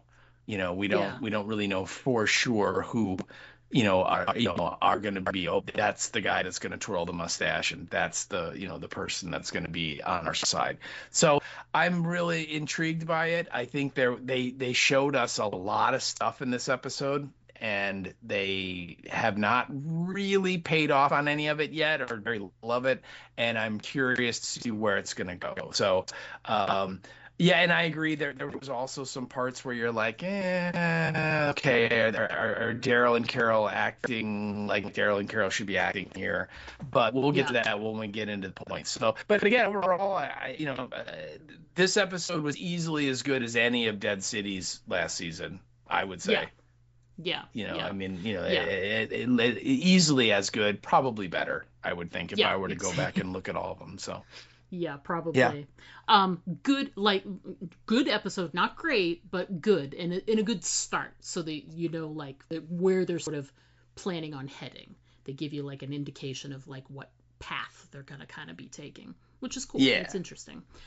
All right, so we don't really need to talk about the writers and the director because it's the same people, but let's at least remind ourselves on what we can expect to talk about in this episode with description. So, Steve, do it, man. All right. Well, this episode is being brought to you by. Hello, I am Antonio Banderas. Yes, I survived the zombie apocalypse, and it is my great honor to be the master of ceremonies for this year's La Ofrenda festival in the beautiful city of Costa Da Morte. Every year, the people gather for this joyous celebration. We eat, we drink, we dance. Oh, and did I mention the sexual trafficking? Don't worry, I will. We also hold the Ofrenda, where one local girl will be violently torn from her family. Where she goes, we don't know. What she will be doing there, we don't know that either. This is the way it has always been done in Costa Da Morte, and one thing I have learned is that the old ways are not always the best ways. But who am I to judge? So come on down to the La Ofrenda Festival in Costa Da Morte. Sure, there is a slight chance that one of your daughters will not be going home with you, but on the other hand, we do have lots of delicious El Puerco. The La Ofrenda Festival, where families mostly celebrate together. Mostly. Wow, I always wanted to meet Antonio Banderas. We should go. He seems like such a sweet guy, really. He really does. Yeah, he does. Yeah, He does, you know. Yeah. Yeah, I was going to say, I like that he's honest, too, you know. We've got these great traditions, and, you know, we don't know where they go, where they end up. But who are we to judge? Yeah, exactly. Who are we to judge? You know, yeah, you're right. So anyway, I just like it that it's the, you know, it's the festival is where families mostly celebrate together. Mostly. Yeah. So all right. So yeah, Right. that is our sponsor and the episode again. This would be The Walking Dead, Daryl Dixon, the book of Daryl and Carol Spain. I don't know what their about it. And it's episode 3.2, which is the second episode of the season. The title is La Ofrenda, and our description. Wow, they were able to boil it down to one sentence, people, huh? One Nice. freaking sentence. How about that? And this is, you know what? I don't even think we need to discuss anything after I read this sentence. I think we can just wrap it up. I really do. Love it. The sentence we have is: shipwrecked in Spain, Daryl and Carol seek refuge in a peaceful village. That is your Aw. episode description. Oh. So, we both start off with like some strange Daryl stuff, but I think yours comes up first, like timeline wise. Let's talk a little bit about the stuff that Daryl comes across in the forest. Yeah, and, you know, as he's looking for Carol, because again, she goes out after the laughter at the end of episode 1, like we just talked about. He kind of comes across this, I think, a little bit in the end of the episode 1 too, that like suspended, like tied up in the trees are these like fishing nets, and they're filled with ghouls. You know, there's like 6, 8, 10 ghouls in it. And there's like multiple nets. It's not like just one thing. I mean, he sees them kind of a whole bunch of places.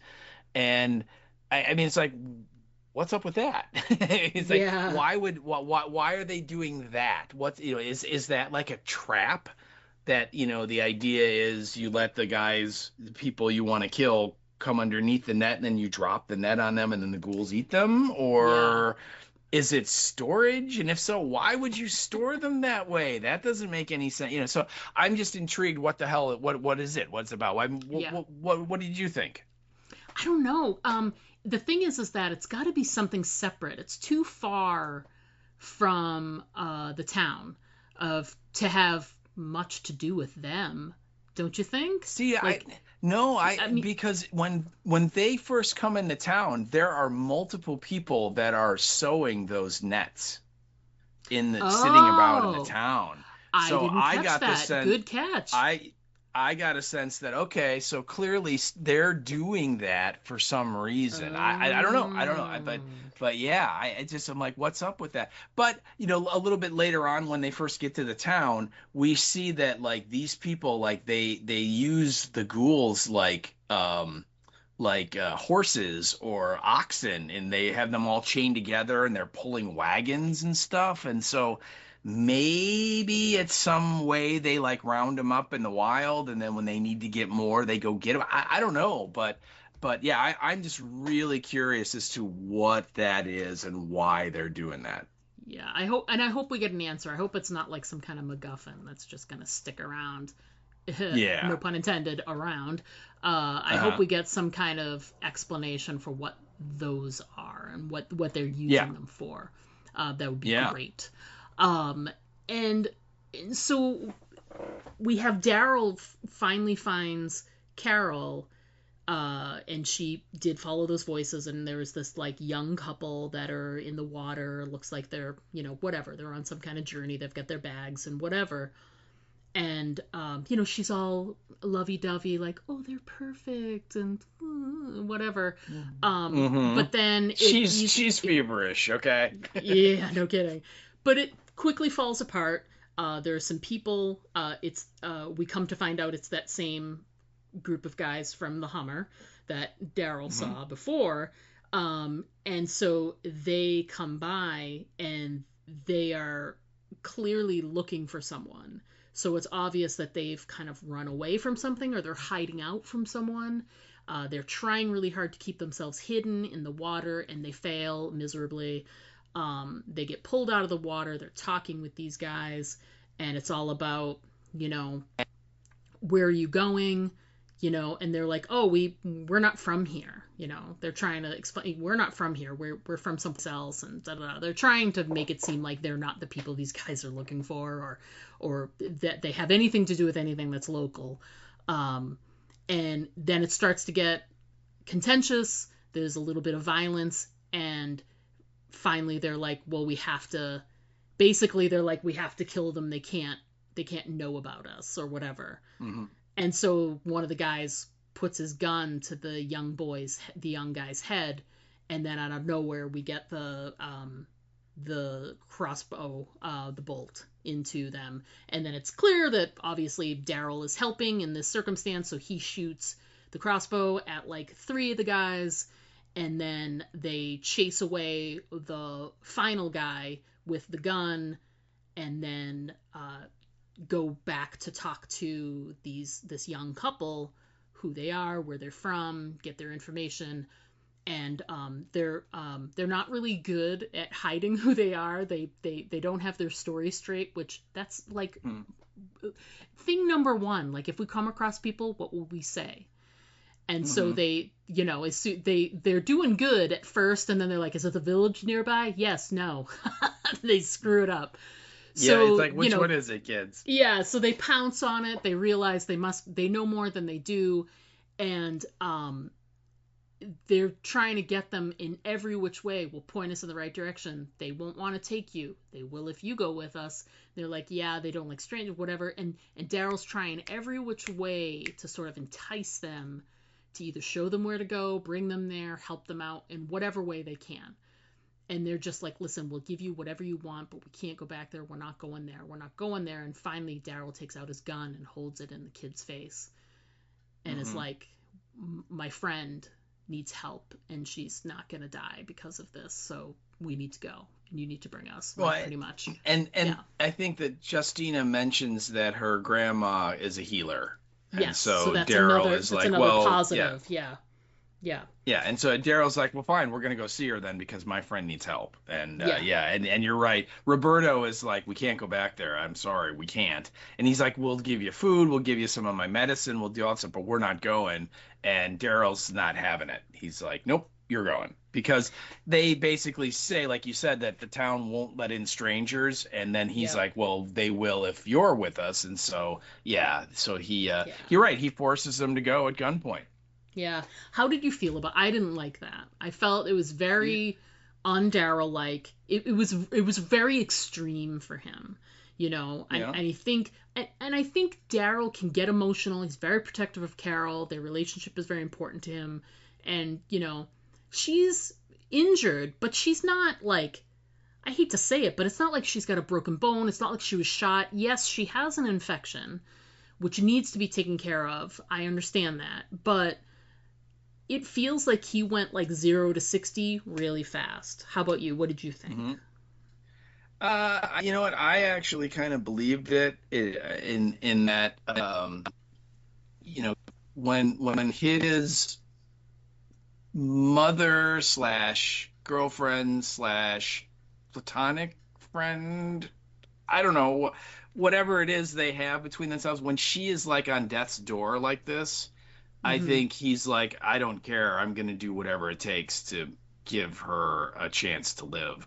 So, him kind of saying, "Look, I know you don't want to go back there, but we're going back there." That seemed believable because, Daryl literally has like three friends in this universe, Right. and so Right. she's one of them. So, what was the line in Tombstone when Doc Holliday is, riding, out looking for, the cowboys, and the guy that's with him is like, why are you doing this, Doc? And he's like, because Wyatt Earp is my friend. And the guy's like, yeah, I got plenty of friends. And Doc Holliday goes, I don't.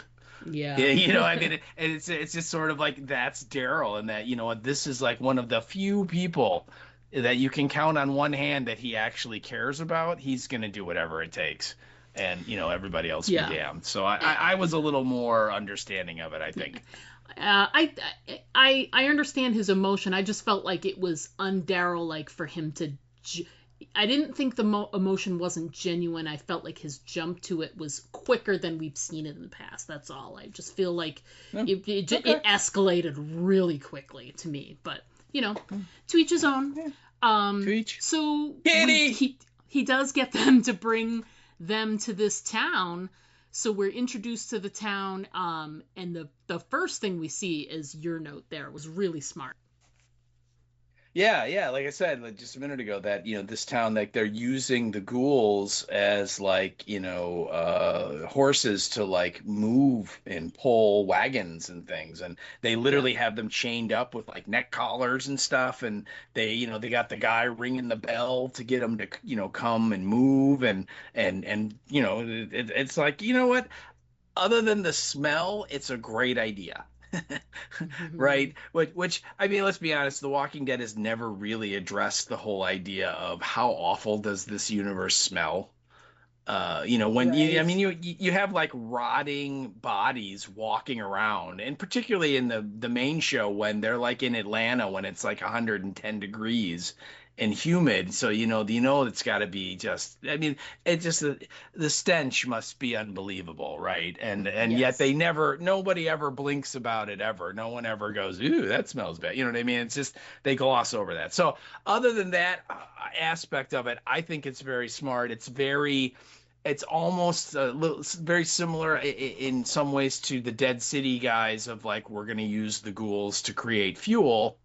Right. Here they're like, hey, you know what? The ghouls are like the resource we have, just like the New York people. Let's use them. But the difference is they're just saying, let's use them like, pack animals and get them to haul heavy stuff. Right. So Yeah. you think about it that Daryl should certainly, or Carol should tell them to use, do the Michonne trick to make them Yeah. safer. Yeah. But still, I thought it was really kind of clever. And I think, I don't know if it's Paz or maybe Justina, but somebody at some point tells them that they use the ghouls to like protect the town Yeah. too.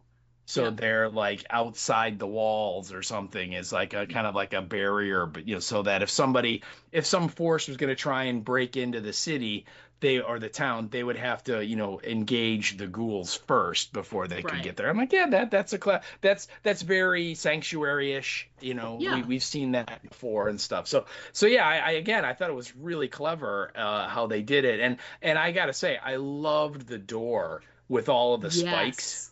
Yes. I thought Yes. that was really cool. Yeah, very medieval, you know what I mean? Because it Mm-hmm. looks like an old, centuries old door, and then with like those spikes could have just been there. You know what I mean? Because of the way things Yeah. were back in the day, it could have just been a door that had spikes on it, or they added them. It's hard to tell, but it's still super cool. Yeah. Yeah. Mm-hmm. Yeah, love it. So when they do get in there, there's obviously the inevitable tug of war about like, they can't stay, they need to stay, they can't stay, they need to stay. And finally it's like decided, it's 2 days. Roberto and Justina are the young couple, and it's Roberto's father. Basically the uncle is the one who runs the town, Justina's uncle, and she's pleading with him for them to stay, and he's basically like, we don't have room. And it's Roberto's father who's like, they can stay with me, I have room. And so he's like, okay, well then they're your responsibility. And he tells Daryl in no uncertain terms, like you just said, 2 days, that should be enough time for her to break her fever and for her to be feeling better. And they're going to get started with the grandmother's right there, and they're going to get started with like some type of medications and whatever, which is great. So the father, they end up going after the medicines. They go with the father to his place to get sort of settled in, and I love it because there's a kitty. Kitty. Yeah, kitty, which I thought is great. I like whenever they can get pets involved in the apocalypse. That's great. Daryl with dog, and we getting close to dog meat on Fallout and all of that. Like having the little pets Well, around is always great. and Ruben Blades on Fear, he had Skidmark, the cat Skidmark too. Yeah. So there actually was another cat in the Walking Dead universe before. So it was very fun. I'm wondering, and we see Carol with the cat again too. So I Yes. wonder if she's gonna try and adopt the kitty. I hope so. Yeah. Yeah. So they're trying to, like, they're very appreciative. Thank you so much for letting us stay, yada yada. But there's still this undercurrent of, Roberto was telling them, it's not a good place. They'll try and tear me and Justina apart. It's not good. We can't go back. And then when they get there, you can feel like there's this heaviness, because we still don't know why. We don't know why it's a bad place to be, air quotes, bad place, because we don't know. Like there's some sort of secret thing going on Well, that we haven't Daryl been told even yet. says, he's like, what's so bad about this place? Because after Yeah. they spent the day there, and they're like, I don't know, it seems pretty great to me. I mean, Yeah. It looks pretty good on the outside. There's a little tension because they're afraid of strangers.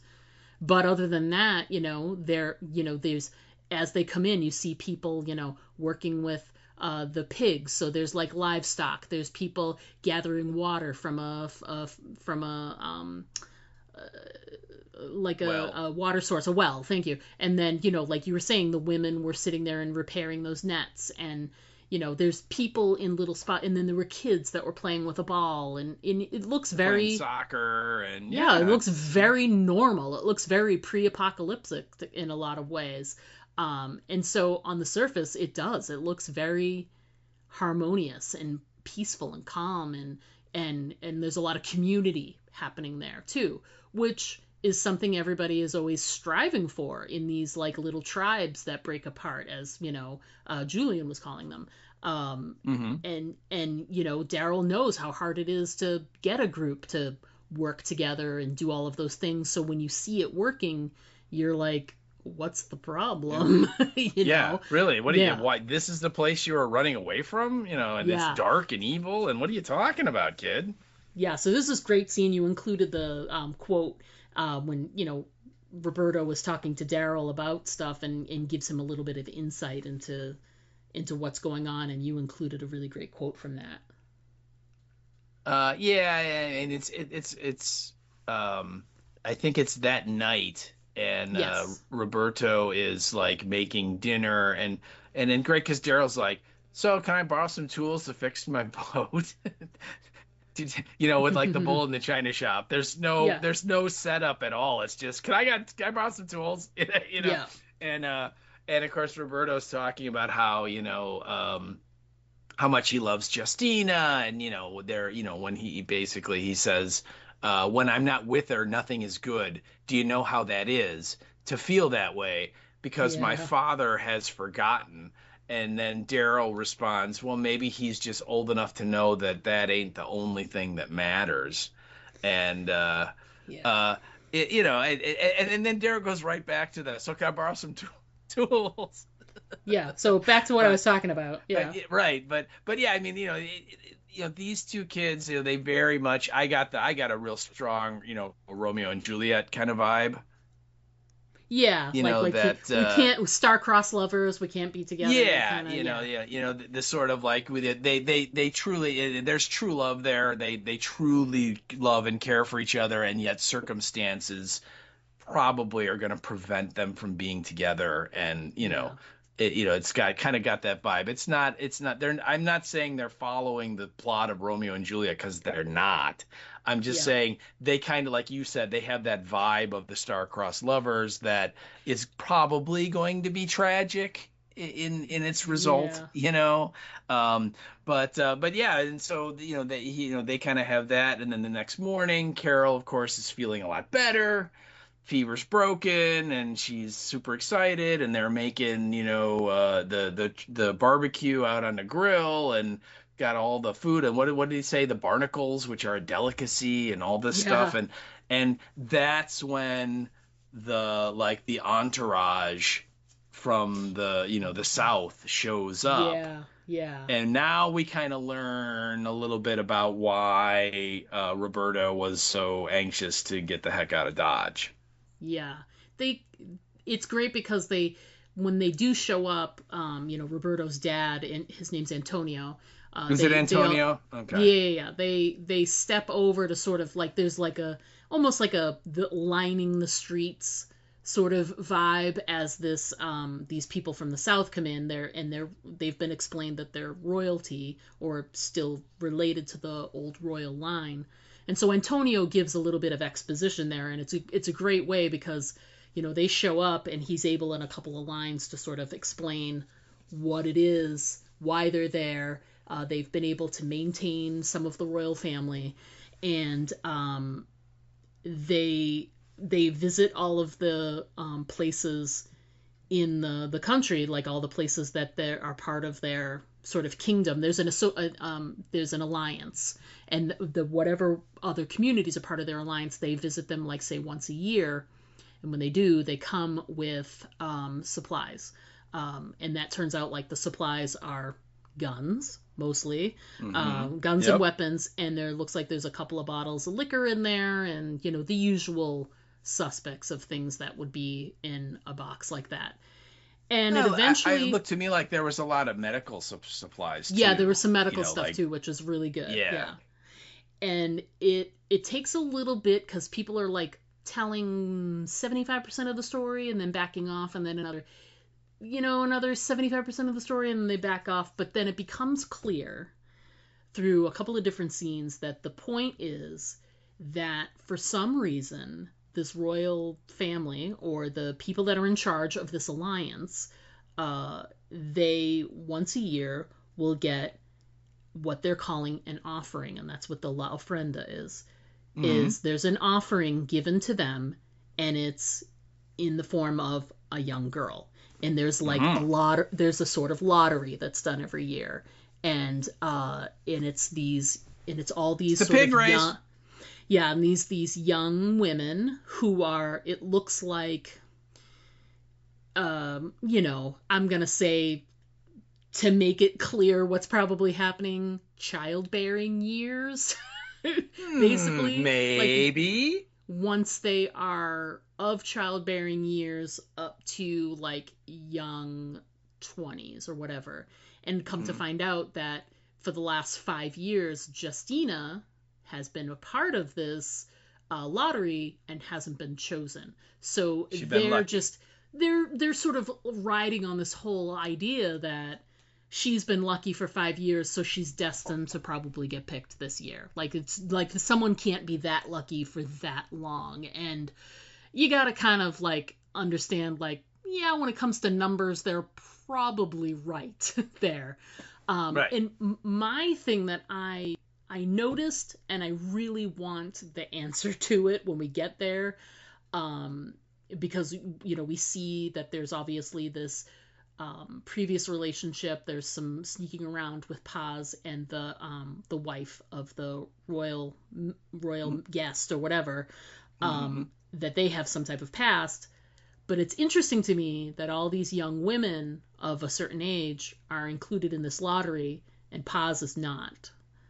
And she's like, you know, very capable. She's dressed almost like a cowboy. She's on the horse a lot. She's very involved in a lot of the different activities of this community. You know, she's outside the gate at first, rounding up the ghouls that are worker ghouls. Then it's you know, inside she's helping with the pigs, and then it's helping with this, that, and the other thing. So she's very capable and helping in all these different manner, but she's not a part of the lottery. So I'm very curious to find out why she's not, if there's some type of reason.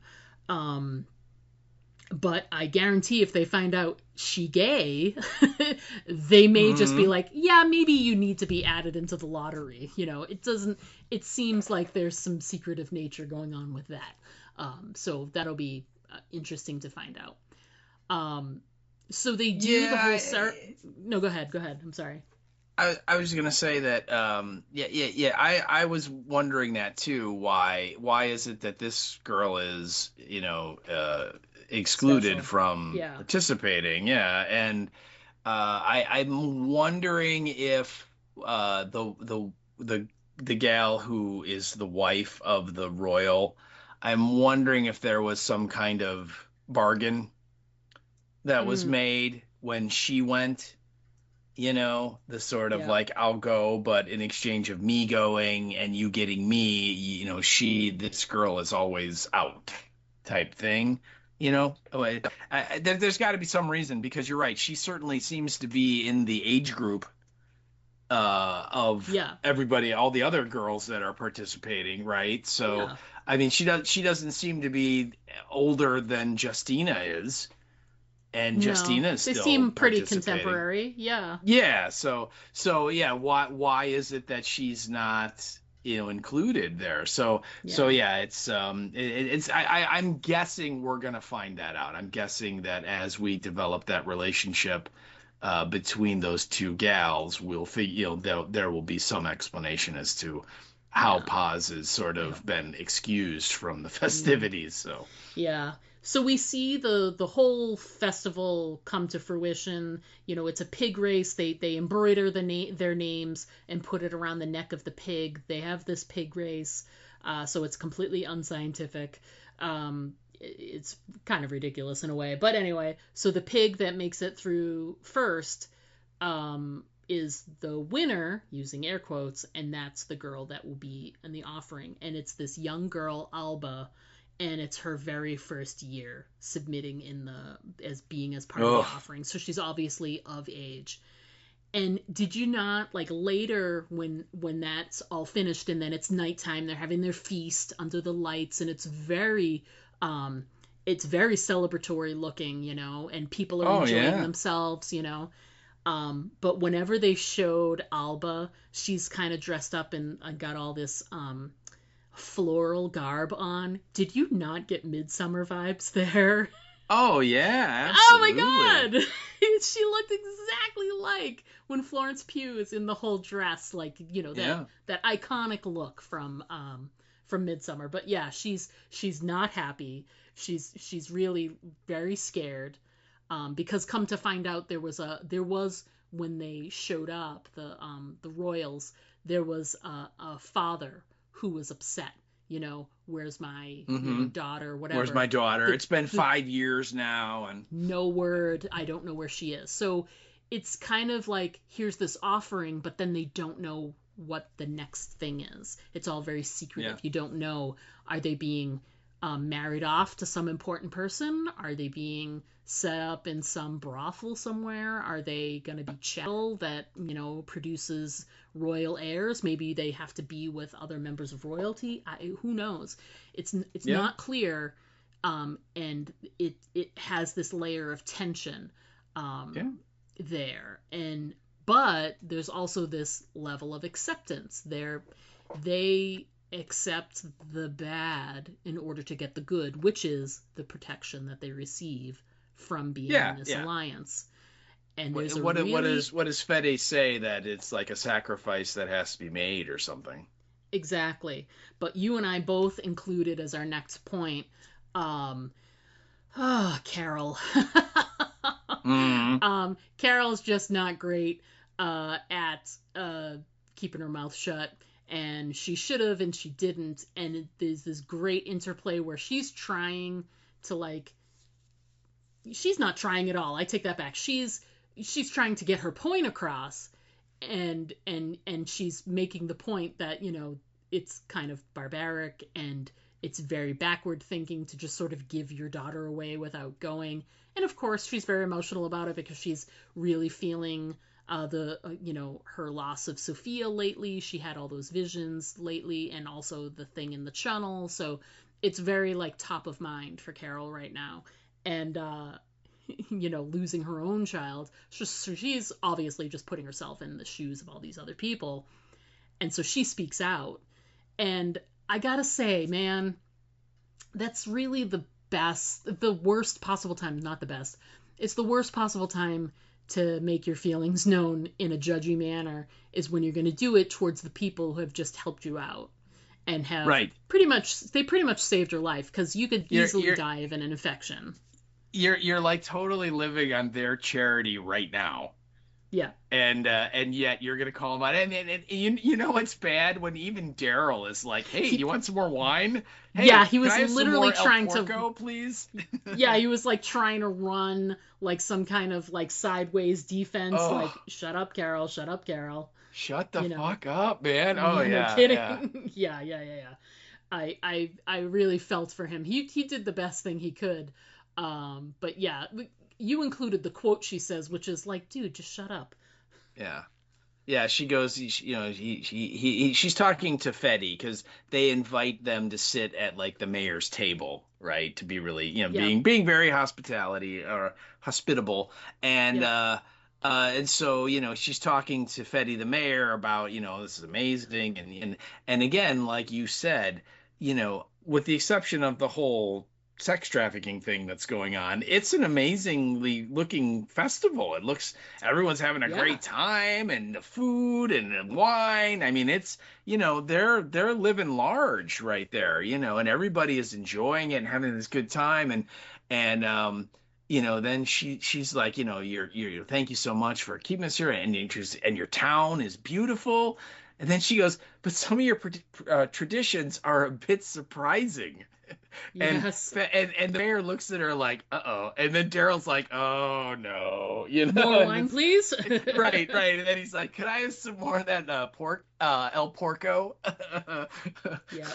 Which I thought was really funny. And yeah, I mean, doing everything he can to just, change the subject and get her to just, zip it, right? Just zip it, Carol. Zip it. Now, not the time, okay? Yep. And then of course, when he's doing that, he looks up and he sees the guy that got away in the Jeep is sitting at one of the tables over across the way, and he's like, crap, so he's like, I'm gonna go check on our stuff, I'll be back. And he leaves, and of course they see him, and so they get up and come after him. So that's gonna set up a little fight bit here at the end of the episode. But yeah, it you're right in that Carol is it's like, Carol, use your brain, not the time. But I didn't fault it as much because that's her. I Yeah. mean, Oh, she, yeah. It's totally she her. is a victim of domestic abuse with her husband, and then of course her daughter getting, losing her daughter the way that she did, and then losing Henry the way that she did, and I mean, everybody she's lost, and they'll look at the Flowers girls and all those things, that the children that have been ripped away from her for one reason or another. I'm like, of course she's gonna say something because Yeah. that is just ingrained in her that she just won't tolerate that at Yeah. all. So, but again, it was a very like uncomfortably funny scene to Yeah. watch where you're like, zip it, Carol, no, no, no, No, Carol, time and no. place, time and place, Yeah, time and yeah, place. right. Just like, no. When you guys are like walking out the gate, then you can tell them what you think about how they run their society. Yeah. Uh, Or so basically just be like, be more subtle about it. You know what I mean? yes, right, You know, right. tell me about your traditions. Like they're confusing to me. Why do you follow those traditions? Ask questions. Be probing. Yes, yes. Make them explain themselves. Don't say I don't agree. Oh, yeah. No, Well, that's not the and way you to know go. what she does, because then Daryl leaves, and then it's just her and then like they finish like the meal part of the festival, and they get into the dancing, and they bring out like all of these effigies that they light on fire, and I'm Yeah, guess this is a whole Spanish traditional thing that they do, and yeah, uh and she's talking to the mayor, and the mayor is like being very rational and explaining why they're doing this, yes, and how it is helped keep the town to survive. They supposedly get protection from the royals, so that helps keep bandits and things away from them, and helps them prosper that way, and they can trade with other towns, and he lays it all out, and again he's totally in the idea of all these girls are fine. yeah, They're married off into the royal family, or these people that are with the royals group, and they're living their lives. They just unfortunately have left town, and they're not getting to see their families again, which is really, it's unfortunate, but it's like he says, it's a sacrifice that they're willing willing to to make. make Yeah, for the survival of the time. And she, I don't think she really believed it, but she basically does say, who am I to judge, yeah. right? She comes around in um the end. Yeah, yeah, but there's this great moment before that where um she, Carol's given all the attitude, and then Justina's abuela gets up, and because she just speaks Spanish, so she gets Justina to translate, and she give Carol a piece of her mind. oh yeah, and, and in the and best way basic too. Like, yeah, Oh, yeah. It basically tells her to shut the fork up, and says, if yeah, you can come up with a better way to live, I want to hear it. And she's like, look at you. You're lost. You're away from your home, away from your family, away from your friends, and you're going to come in here and tell us how to live, yeah, and how yeah. how to mind our business. I mean, oh, it was I love that scene, because I felt the same way you did when Carol's like speaking up. It's like, Carol, no, Shut just up. Yeah, you know what I mean. It's like, no, just because they're doing something you don't agree with does not give you the right to be like, you shouldn't do that. I mean, it's yeah. no, and They, and for her, the abuela, to just call her out like that and say, you know what, Missy, shut the hell up. I yeah, loved it. I thought it was great. yeah. Because even in the best of times, if they hadn't helped you, if you were just passing through and you sat and had a meal, like you, that's not the time or the place to tell people, when you're their guest, no matter how, generous they were or weren't with you, you're not going to be staying there. So it doesn't really matter. And do you think telling them your opinion is going to make them change how they've been doing something traditionally for years and years? No. So why No. even go through it? It's a waste of time. But that's in like even the easiest of circumstances, you shouldn't say that. On top of it, they put them up when they didn't want to, and they're there because of this one girl. She is embarrassing Justina by saying these things. And on top of it, they helped you live. You know what I mean? You have no right to judge them in any way. And I do like that Carol did get a little chastened there and basically apologized and was like, I shouldn't judge, and I was wrong to judge. Yeah. Again, whether she really believes it or not, at least she said it. Right, and tried her best to try and mend that, fence there. Whether or not it worked, we'll have to find out. So as you mentioned, Daryl did see the guy from the Hummer. He's there, and he's with another group of men. And at first I was like, well, why is he there? And someone else mentioned it somewhere, and it made sense that he must be part of the royal group. Oh, yeah. Like maybe that they were part of the, like, reconnaissance, like go out, the advance crew or something like that, to make sure there was no, nothing bad on the road or whatever. And so that's why they're there, but they're not connected with the townspeople. They're not like, they didn't show up and they're like, hi, how are you? They just came in and sat down, and, they're security, as it were, for that group. So anyway, Daryl kind of, when he gets up to kind of go away, that one dude, he sees him. Mm-hmm. And so he, like, tells his guys, like, there's that guy. Oh my God, he's here. We have to go get him. He killed all my guys. So then you have this, like, cat and mouse thing happening in the dark, going around the village and whatever. And Daryl's hiding in a doorway and doing this and trying to stay aside. And he's got he's got like a knife out. He's got like some kind of weapon. I can't tell. It's dark, whatever. But he's clearly ready for fight. And I wrote it down, and I had the thought at the time, and I'm like, so this is his plan, is to, like, fight these guys, and obviously he's going to have to kill them. Oh, yeah. Because they know something about him, and he did something bad, and it's going to make them look bad, and it's not good. He's got to get rid of them. Mm-hmm. So that's just the plan, is I'm going to go off and I'm going to kill these guys? Like, that's the plan? That's the plan. He's going to kill them, and my guess is that because several of them he kills on the wall, and then the guy that recognized him, kind of like he falls through like one of the parapets and is like dangling above this group of ghouls, because again, remember, they use ghouls to kind of protect themselves.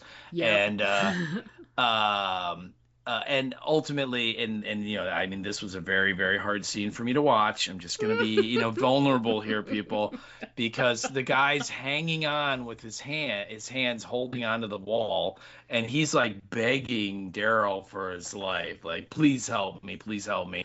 And damn it all, if Daryl doesn't just like slice all of his fingers off of one hand. And I was like, oh my God, finger trauma. Oh. It was very, very triggering for me, people. I want you to know that. And so he falls into the ghouls and they eat him. And so my guess is that Daryl will take the other two dead guys and pitch them off the balcony and let them get eaten too.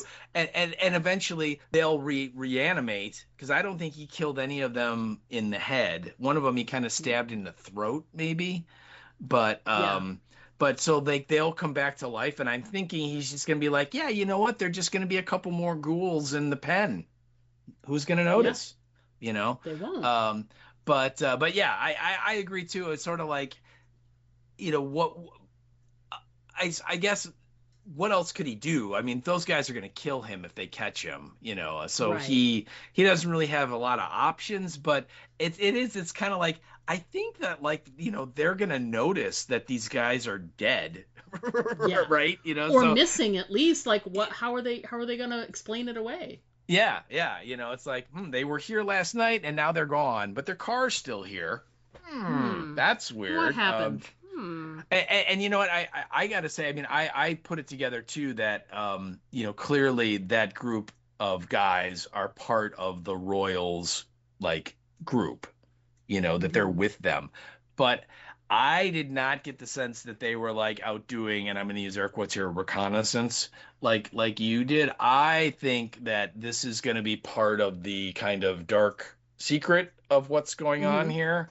And because when they came upon Roberto and Justina, they were gonna do bad things to that couple. Yeah. They were not approaching it like, hey, you guys shouldn't be out here. We'll escort you back to the town. No, it was like, oh, look at that. We're gonna kill the dude, then we're gonna have a lot of fun with the girl, and then we're gonna kill her and go upon our merry way. I mean, it's there's to me there was no doubt that they were acting like bad guys out on the road. Mm. Oh yeah. And so I'm guessing that that's going to come into play, that they go out on the roads and create the sense of, man, they're like roving bands of really bad people out on the road. So you need the royal protection here. That's why you got to keep doing the send us a girl every year thing, because Yeah. otherwise those guys out there, they're going to get you, even though Yeah. those guys out there are part of our group. Shh, don't tell anyone, Yeah. I'm guessing it's going to be something like that. That was my first thought when I saw all these events come together. So Yeah. That's a good idea. We'll have to see how that plays out.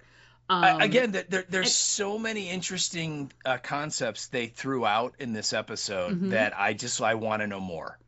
I Yeah. want to know why are they doing things? What's the reasoning behind this? Why are the ghouls in the nets? Why are these guys out acting like bad guys when they're clearly part of the, supposed good guys? Right. Why is Carol acting like an idiot, and what is going to happen with the hot dogs in the can? I mean, these are things I got to know.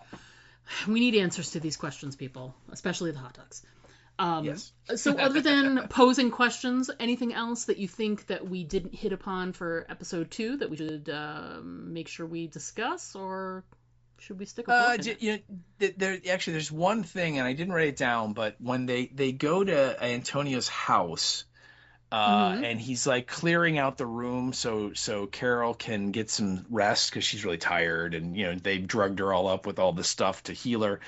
She sees this like movie poster on the wall. And Oh, first of yeah. all, I'm a movie poster guy, so I love that. I just got to say. Of course. And it's like a takeoff on like the spaghetti westerns, which they even reference the spaghetti westerns in Yep. the dialogue. Yep. And what was Yep. it called? Like the Dirty Gringo or something like that. Yeah, something like that. Yeah. It was hilarious. Yeah, and the guy's like, "It's a terrible movie, but I loved it," or whatever. Yeah. But when I saw that, and then when you see like Paz and the way she's dressed, and which, by the way, I would point out, we got to get that girl a change of clothes because she wore the same outfit every damn day. I'm just saying. But when we see how she looks and she's dressed like a cowboy, and the whole look of the town and everything, I'm getting the sense that this is going to be, the whole season is going to be very westerny. Yes.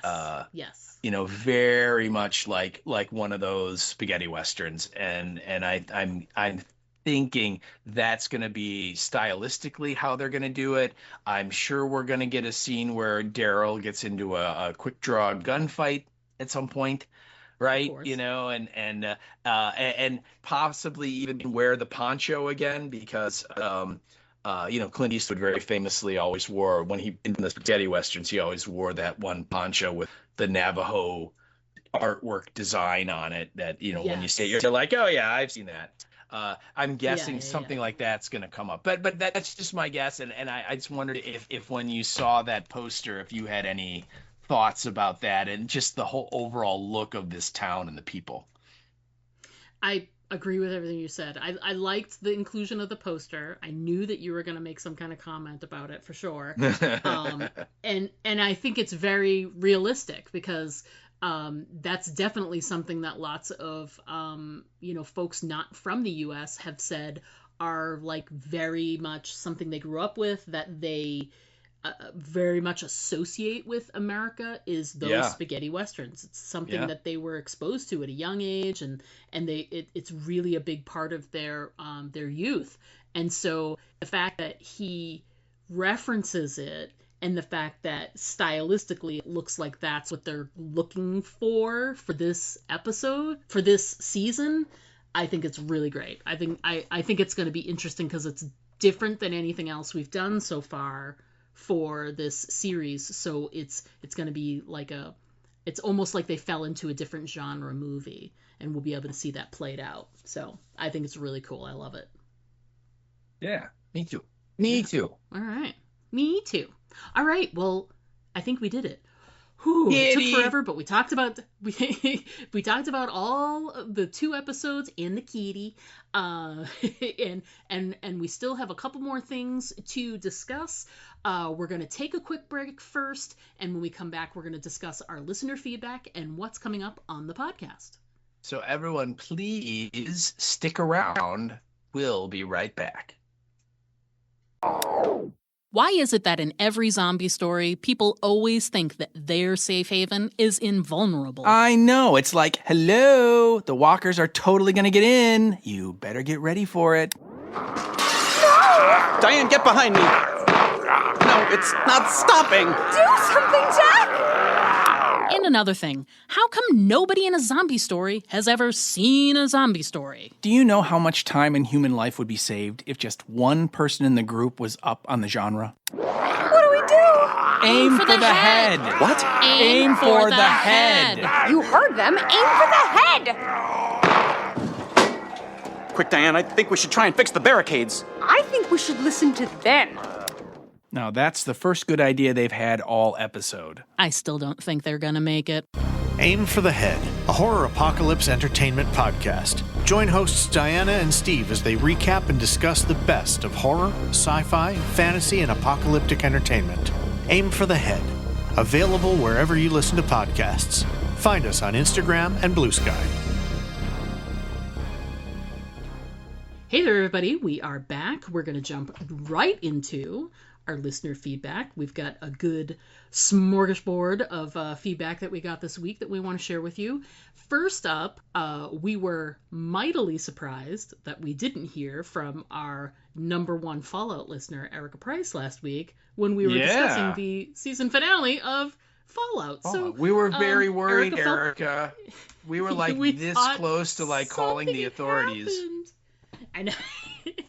So Erica apologized. She sent some feedback. She feels bad. She clearly she explains in her feedback. So she wrote in via the Facebook and said, "So sorry, I had a core dump and forgot to send feedback. Bad, Erica." Yes, I agree. So here are her thoughts on episode 8 of season 1.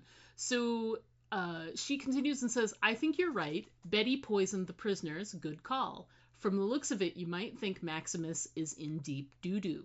So why does the Brotherhood leader give him so many chances? Lucy completes her quest and finds her dad, but her heart breaks after learning the truth. Is Barb's receptionist Betty the same as Vault 31 Betty? Yes, it is. Yes, it is. Poor Norm. Hopefully Chet will investigate his disappearance. Will we learn... Oh, I didn't even think of that. Will we learn more about Moldaver? I hope so. I know she appears to be dead at the end, but I'm curious how she was able to survive this long without turning into a ghoul like Cooper. I almost said Gooper. I'm assuming that since she was anti-Vault-Tec, she wouldn't have been a Bud's Bud. Maybe it's because the lifestyle of a bounty hunter necessitates overuse of stim packs. I really enjoyed this season. As a non-game player, I felt I could easily follow the plot. I agree. And I loved the mix of tech and nostalgic feel of the sets. Even though the ghoul appears to be the least human of all the characters, since he literally emerged from a grave, it's his story throughout the season that impacted me the most. It's roughly 275 miles from the Griffith Observatory to Las Vegas. Since we have seen Hank arriving, I'm hoping we get more scenes of the journey there in season 2. I agree. I haven't watched any trailers, so I don't get spoiled. It's been great discussing this with you two. Now, on to Daryl Dixon, now in Spain. Thanks for sending your feedback in, and we want to just share with everyone, if you have thoughts on an episode that you're listening to, still send in the feedback, because as you can see, we'll include it in the next week's podcast. So it fosters discussion. We love hearing what people think of the episodes that we're watching. Love hearing all the different sides of it. And much like this, I didn't even think about the idea of Chet.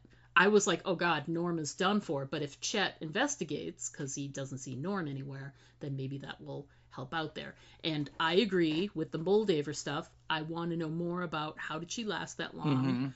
And does it mean she's really dead? I would assume so, but never assume. Yes, I want to see more of the of the buddy cop movie of Cooper and Lucy. I think they're gonna. Don't that's forget gonna be CX amazing. 404. Yeah, no kidding. And I haven't watched any of the clips either. I know that there's a couple of trailers out there, and I have not watched them. Yeah, I've been purposely trying to avoid them as well. Yeah. I would just point out the thing about Chet that might be kind of a monkey in the wrench is that remember Chet it got moved to Vault 32. So Right. he and It's they gonna make it difficult. and the vaults they're not open to like people from one vault getting to go to the other. It's like a special occasion when they open the little interconnecting doors.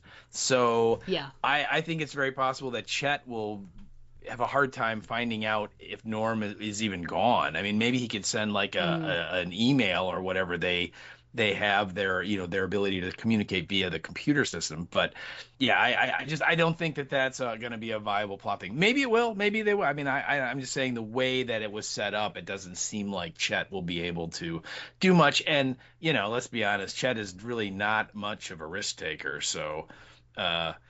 he everything that he did was because Norm kind of forced him to do it in season 1. Yeah. So yeah. But anyway, I agree on everything else though. I want to find out more about Moldaver and how did she survive as long.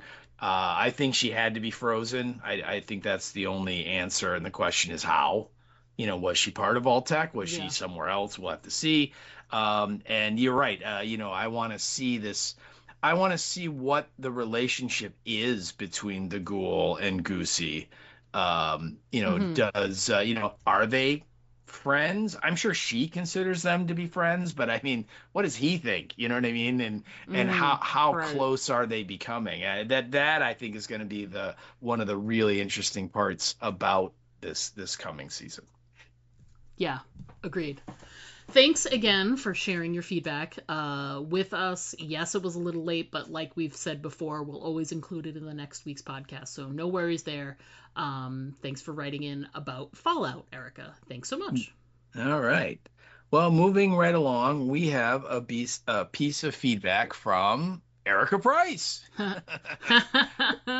Strangely enough. Yeah, strangely enough. Yeah. And this, of course, is all the feedback now is about Daryl Dixon episode 1. And she sent this in also via the Facebook, and she says, "Welcome back, Daryl and Carol. Costa Da Morte, Death Coast." Yes, it's like Coast of Death. Literally, that's what it means. Yeah. That recap was short and sweet. No, I would use that can of hot dogs as a weapon or maybe a walker bait. On the other hand, how much worse could they be, really? I agree. I mean, Did you hear the commercial? True. I mean, come on, just eat it, you stupid American. Yeah. She was really loving the new intro animation. Yeah, that's true. We didn't talk about the intro animation at all with the paintings and all of the very Spanish kind of artistic kind of style. We'll talk about it. I think. Well, let's make sure we make a note to talk about it for episode 3 when we can kind of spend a little more time on stuff. Yeah, let's do that. She goes, right before Daryl starts shooting, my closed captioning has him saying, "Hold it." Pretty sure that's not what he said. And then she has the face emoji, the surprise emoji. She goes, "I'm still surprised how after all these years, they'll stroll down a narrow, vine-choked alley, getting themselves easily overwhelmed and also go into a room without clearing it first. We do too!" It's so frustrating. It's so frustrating.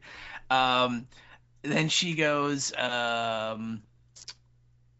I would think that if there was more than one entrance into this building, they're stuck in.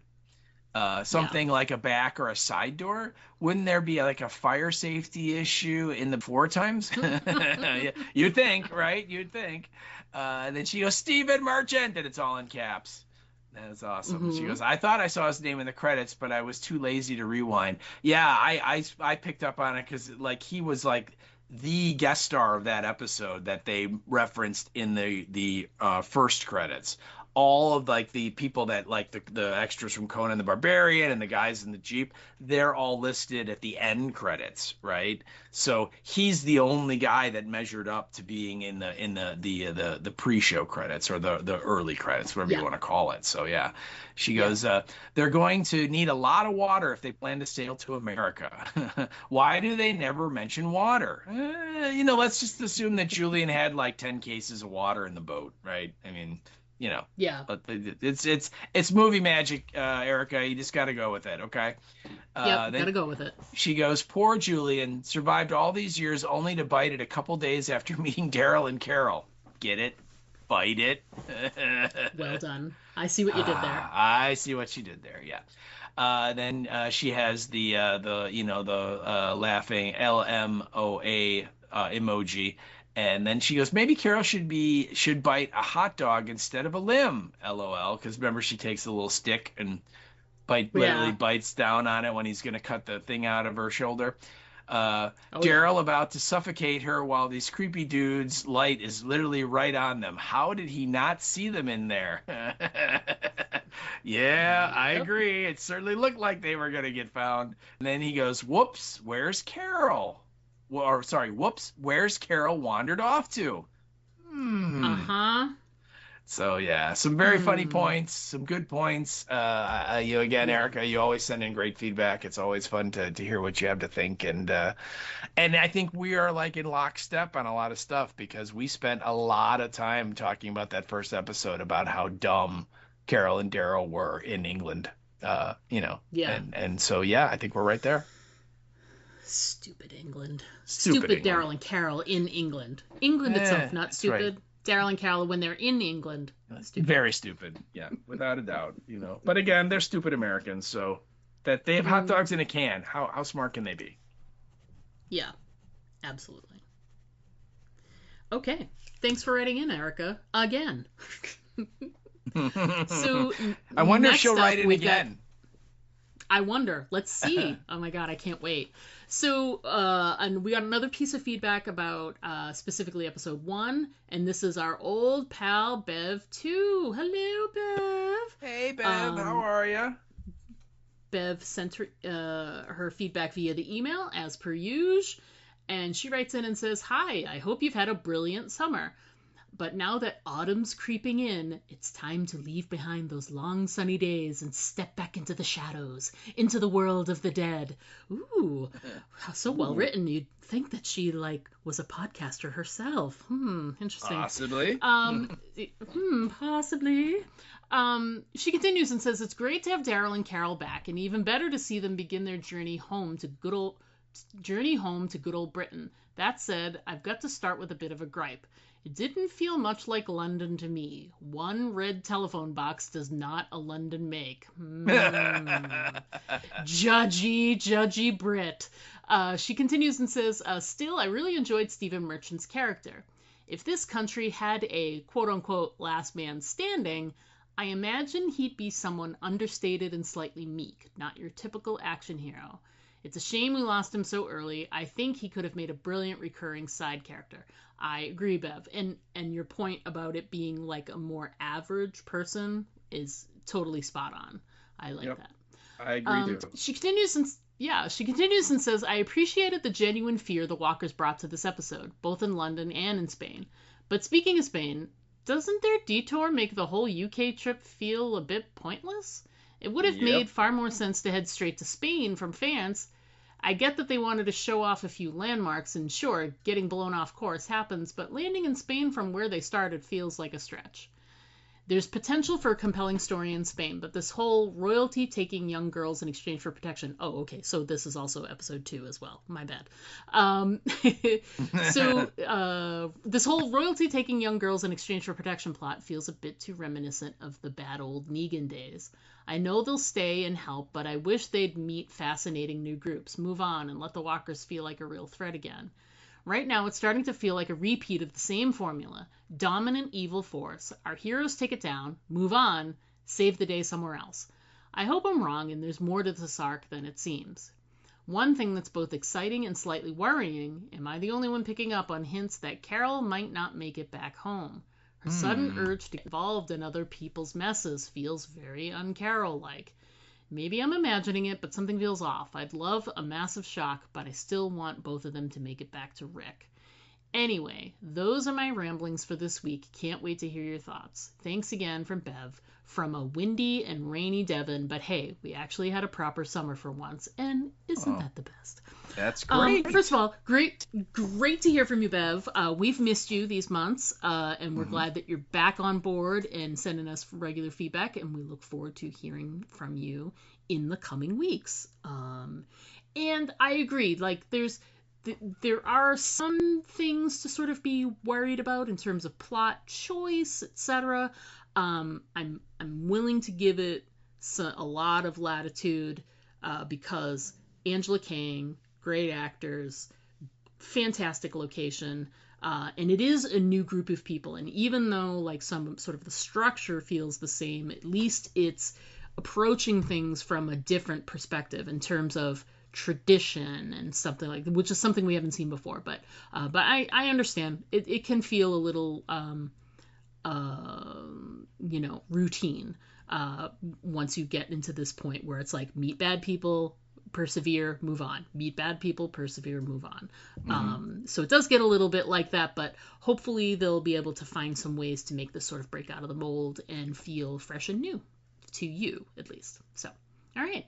Thanks again, Bev, for writing in. And like I said, we look forward to hearing from you each and every week while we're covering Daryl. Absolutely. Welcome back, Bev. We missed you. Yeah. All right, so let's move along, and we got another piece of feedback, and this is about episode 2, and oh my God, it's from Erica Price. Stop it! Shocking. And once again, she sent this via the Facebook, and Erica, we love it. We love that you take the time to write your thoughts. So please keep it up. We love it and think it's great. She says for episode 2. Daryl is a better shot with his crossbow than a gun. Save those bullets. Yeah. And I agree because he once he got the pistol, it's like then he can't hit anything, and the guy gets away. Of course. Yeah, it's like a stormtrooper all of a sudden. Right. It's like, nope, you should have put another arrow in the crossbow, kid. Then she goes on to say, of course these kids know English. Yeah, that's kind of been a thing about all of these seasons, is that wherever they go, they always run into people that speak English. And I know that that's a thing in Europe. There are a lot of people that do learn English so that they can converse with our stupid selves. But I wish that there was more of a language struggle. I think that would be much more realistic. That you have like a couple people that maybe really know English, like the young people maybe learned English. But, it seems more realistic for there to be more people who don't speak the language. You would think, right? Anyway. And you're right. I've heard that too, that in a lot of European countries, they do, just like in America, kids take Spanish and French and stuff. But I think in Europe, it's a more concentrated effort to get them to learn English, than it is here, to learn a foreign language here. But I understand the logistics of the show, because if it was subtitles the whole time, there's a chunk of the audience that's going to be like, I'm not going to watch it, And so to avoid that, it's just, easier for everyone if, everyone speaks English in some form, right? I mean, like even Fetty, he kind of switches back and forth, right? He does a lot of Spanish stuff, but when he needs to, he can totally understand what they're saying and respond in English and stuff, and so on. But I agree that it's an incredible coinky dink that every place they go, there's a large smattering of English speaking people there. All right, so she continues to say, crack that whip, give the past a slip. Ooh, she's quoting, trying to do a Devo quote there. That's pretty awesome. A little Devo action there. I love it. And that I think referencing Paz used her bullwhip to like close one of the gates or something, if I remember correctly. Yes. So maybe that's setting us up that we show that she could do that now. It'll come into play later on. Could this be Chekhov's whip we're seeing, perhaps, maybe. Maybe. You never know, right? Yeah. Okay. She goes, I hope Granny Healer gave Carol the good stuff. She's looking pretty weak. Then she goes, aw, kitty. Nice. She goes, we knew who they were going to pick, right? I don't know. I kind of thought it was going to be Justina there just because that would be the obvious choice. But right, poor Alba. Same. Poor Alba. Never had a chance. Yep. Then she goes, Carol sure has grown over the years, but Abuela is right. She needs to mind her business and be thankful they helped her. I know, right? Jeez. Seriously, Carol. Oh, Carol, shut up. Oh. The worst. I know, the worst. Then she goes on to say, this dancing scene is beautiful. The bonfire, Federico's speech to Carol, all the while Daryl kicks ass in the back alleys. Will his killing spree go unnoticed? That's a really good question. I don't know. We don't know. We'll have to see. Yeah, it'd be interesting to see if he's able to keep that under wraps. I doubt it.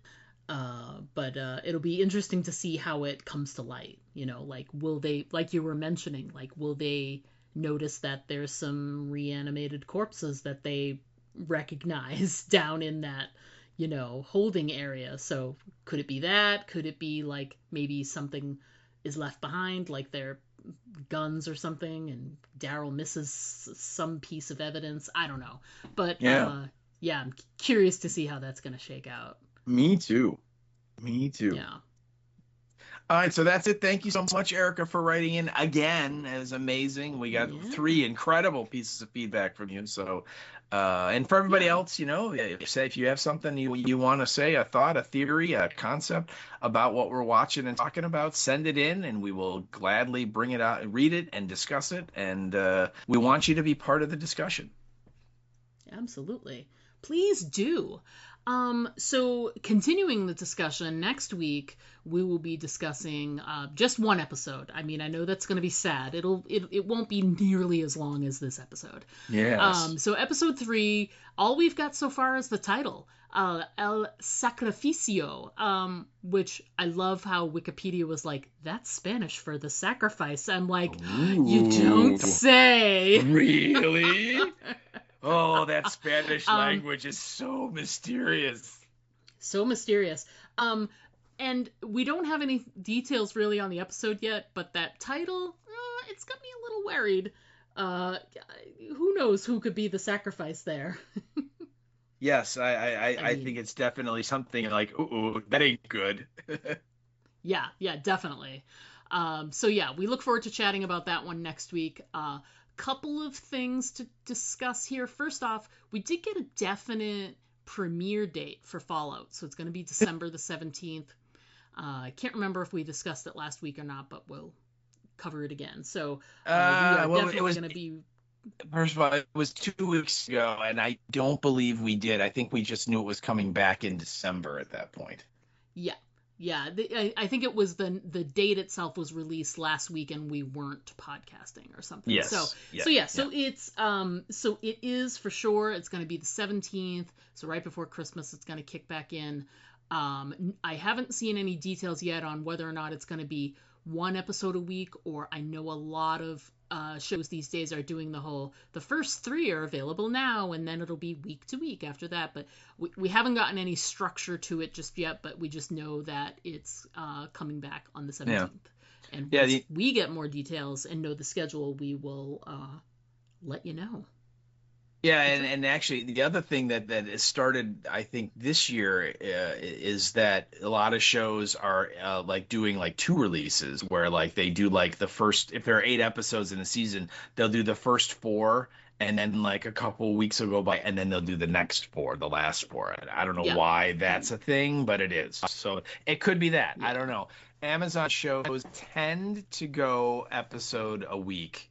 That seems to be how they do a lot of their series stuff. So probably that's how it's going to go. But again, once we know more, we'll let you know. Yeah. And because of that, we may, since the premiere is on a Wednesday, Might have to adjust our recording schedule a little bit. I don't know. We'll see how it goes. So once we get a better, more firm idea of how their release schedule is going to be, and if there's any adjustments, we will let you guys know. Yeah. One final thing I wanted to chat about is this past weekend, my wife and I went to the Friday night, the opening night of the new Stephen King movie, The Long Walk. And Steve and I talked at length before we got started podcasting tonight. And I really, really enjoyed it. And I don't want to give any spoilers. I highly recommend it. I really hope that all the listeners get a chance to get out and see it. It was really, bleak, because it's apocalyptic. It's Stephen King. There's not a lot of happy endings in his worlds, but there is still some bits of hope and hopefulness. The casting is so spot on. These guys are fantastic. If you are very familiar with the book, you are really going to like it. And if you've never read the book and you're not familiar with the story, get ready and strap in.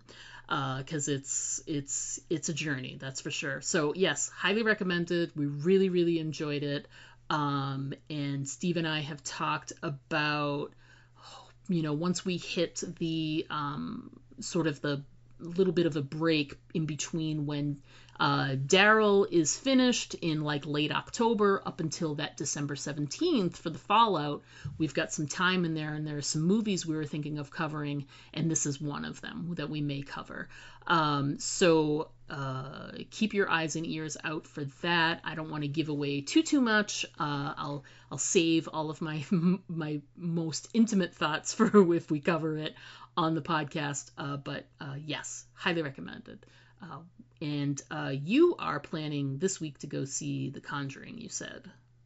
I think so. Yeah, I think I can go see it on Cheap Ticket Wednesday. So I think I might run over and check that out. So we'll maybe get a little report on that next week as well. Excellent. So. All right, looking forward to all of it. All right, folks, we're gonna go ahead and wrap it up because really we can't fit. There's one other thing. And there is. And that, this is something that just popped up on my socials that it was leaked that at some point in season 3 here of Daryl Dixon, there is going to be a ghoul that looks like Jason Voorhees from the Friday the 13th series. So, and it was clickbait. I didn't click on it, so I don't want to know when it is or where it is. I don't know what other details the story has. It just, that was the headline. So everybody kind of keep your eyes peeled here as we go forward on the show. I did not see it in episode 2 or episode 1 for that matter. The English, vine ghouls, I didn't see it there. So we'll have to see going forward. And if anybody spots it, let us know if we miss it. And if we see it, we will indicate where we saw it as well. So something to kind of look forward to, a little Easter egg. And, maybe it'll come out, like right around Halloween time, or maybe like around around the front when, there isn't another Friday the 13th this year, but maybe around the 13th of the month it'll show up. I don't know. We'll have to see. But that is what was popping up on my socials here just now, so I thought I'd mention it. Excellent. All right. Well, we'll have to keep our eyes peeled for that, and you guys keep your eyes peeled as well. All right. So now we're going to stick a fork in it, because there's really just there's no more room on my hard drive, so we have to stop. So we look forward to chatting with you folks again next week, but until we talk again, as always, I'm Diana. And I'm Steve. And don't forget to always aim for the head. Because those body shots, they just don't work. To send us an email, write us at aimfortheheadpodcast@gmail.com. And our Twitter handle is @AFTH Podcast. Pictures and video are always welcome at our Instagram account, Aim for the Head Podcast, all one word. But the best way to keep in touch with us is to just like our Facebook page to get all of our updates in your feed.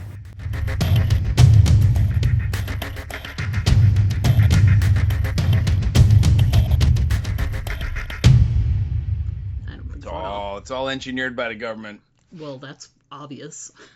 Yeah. Yeah.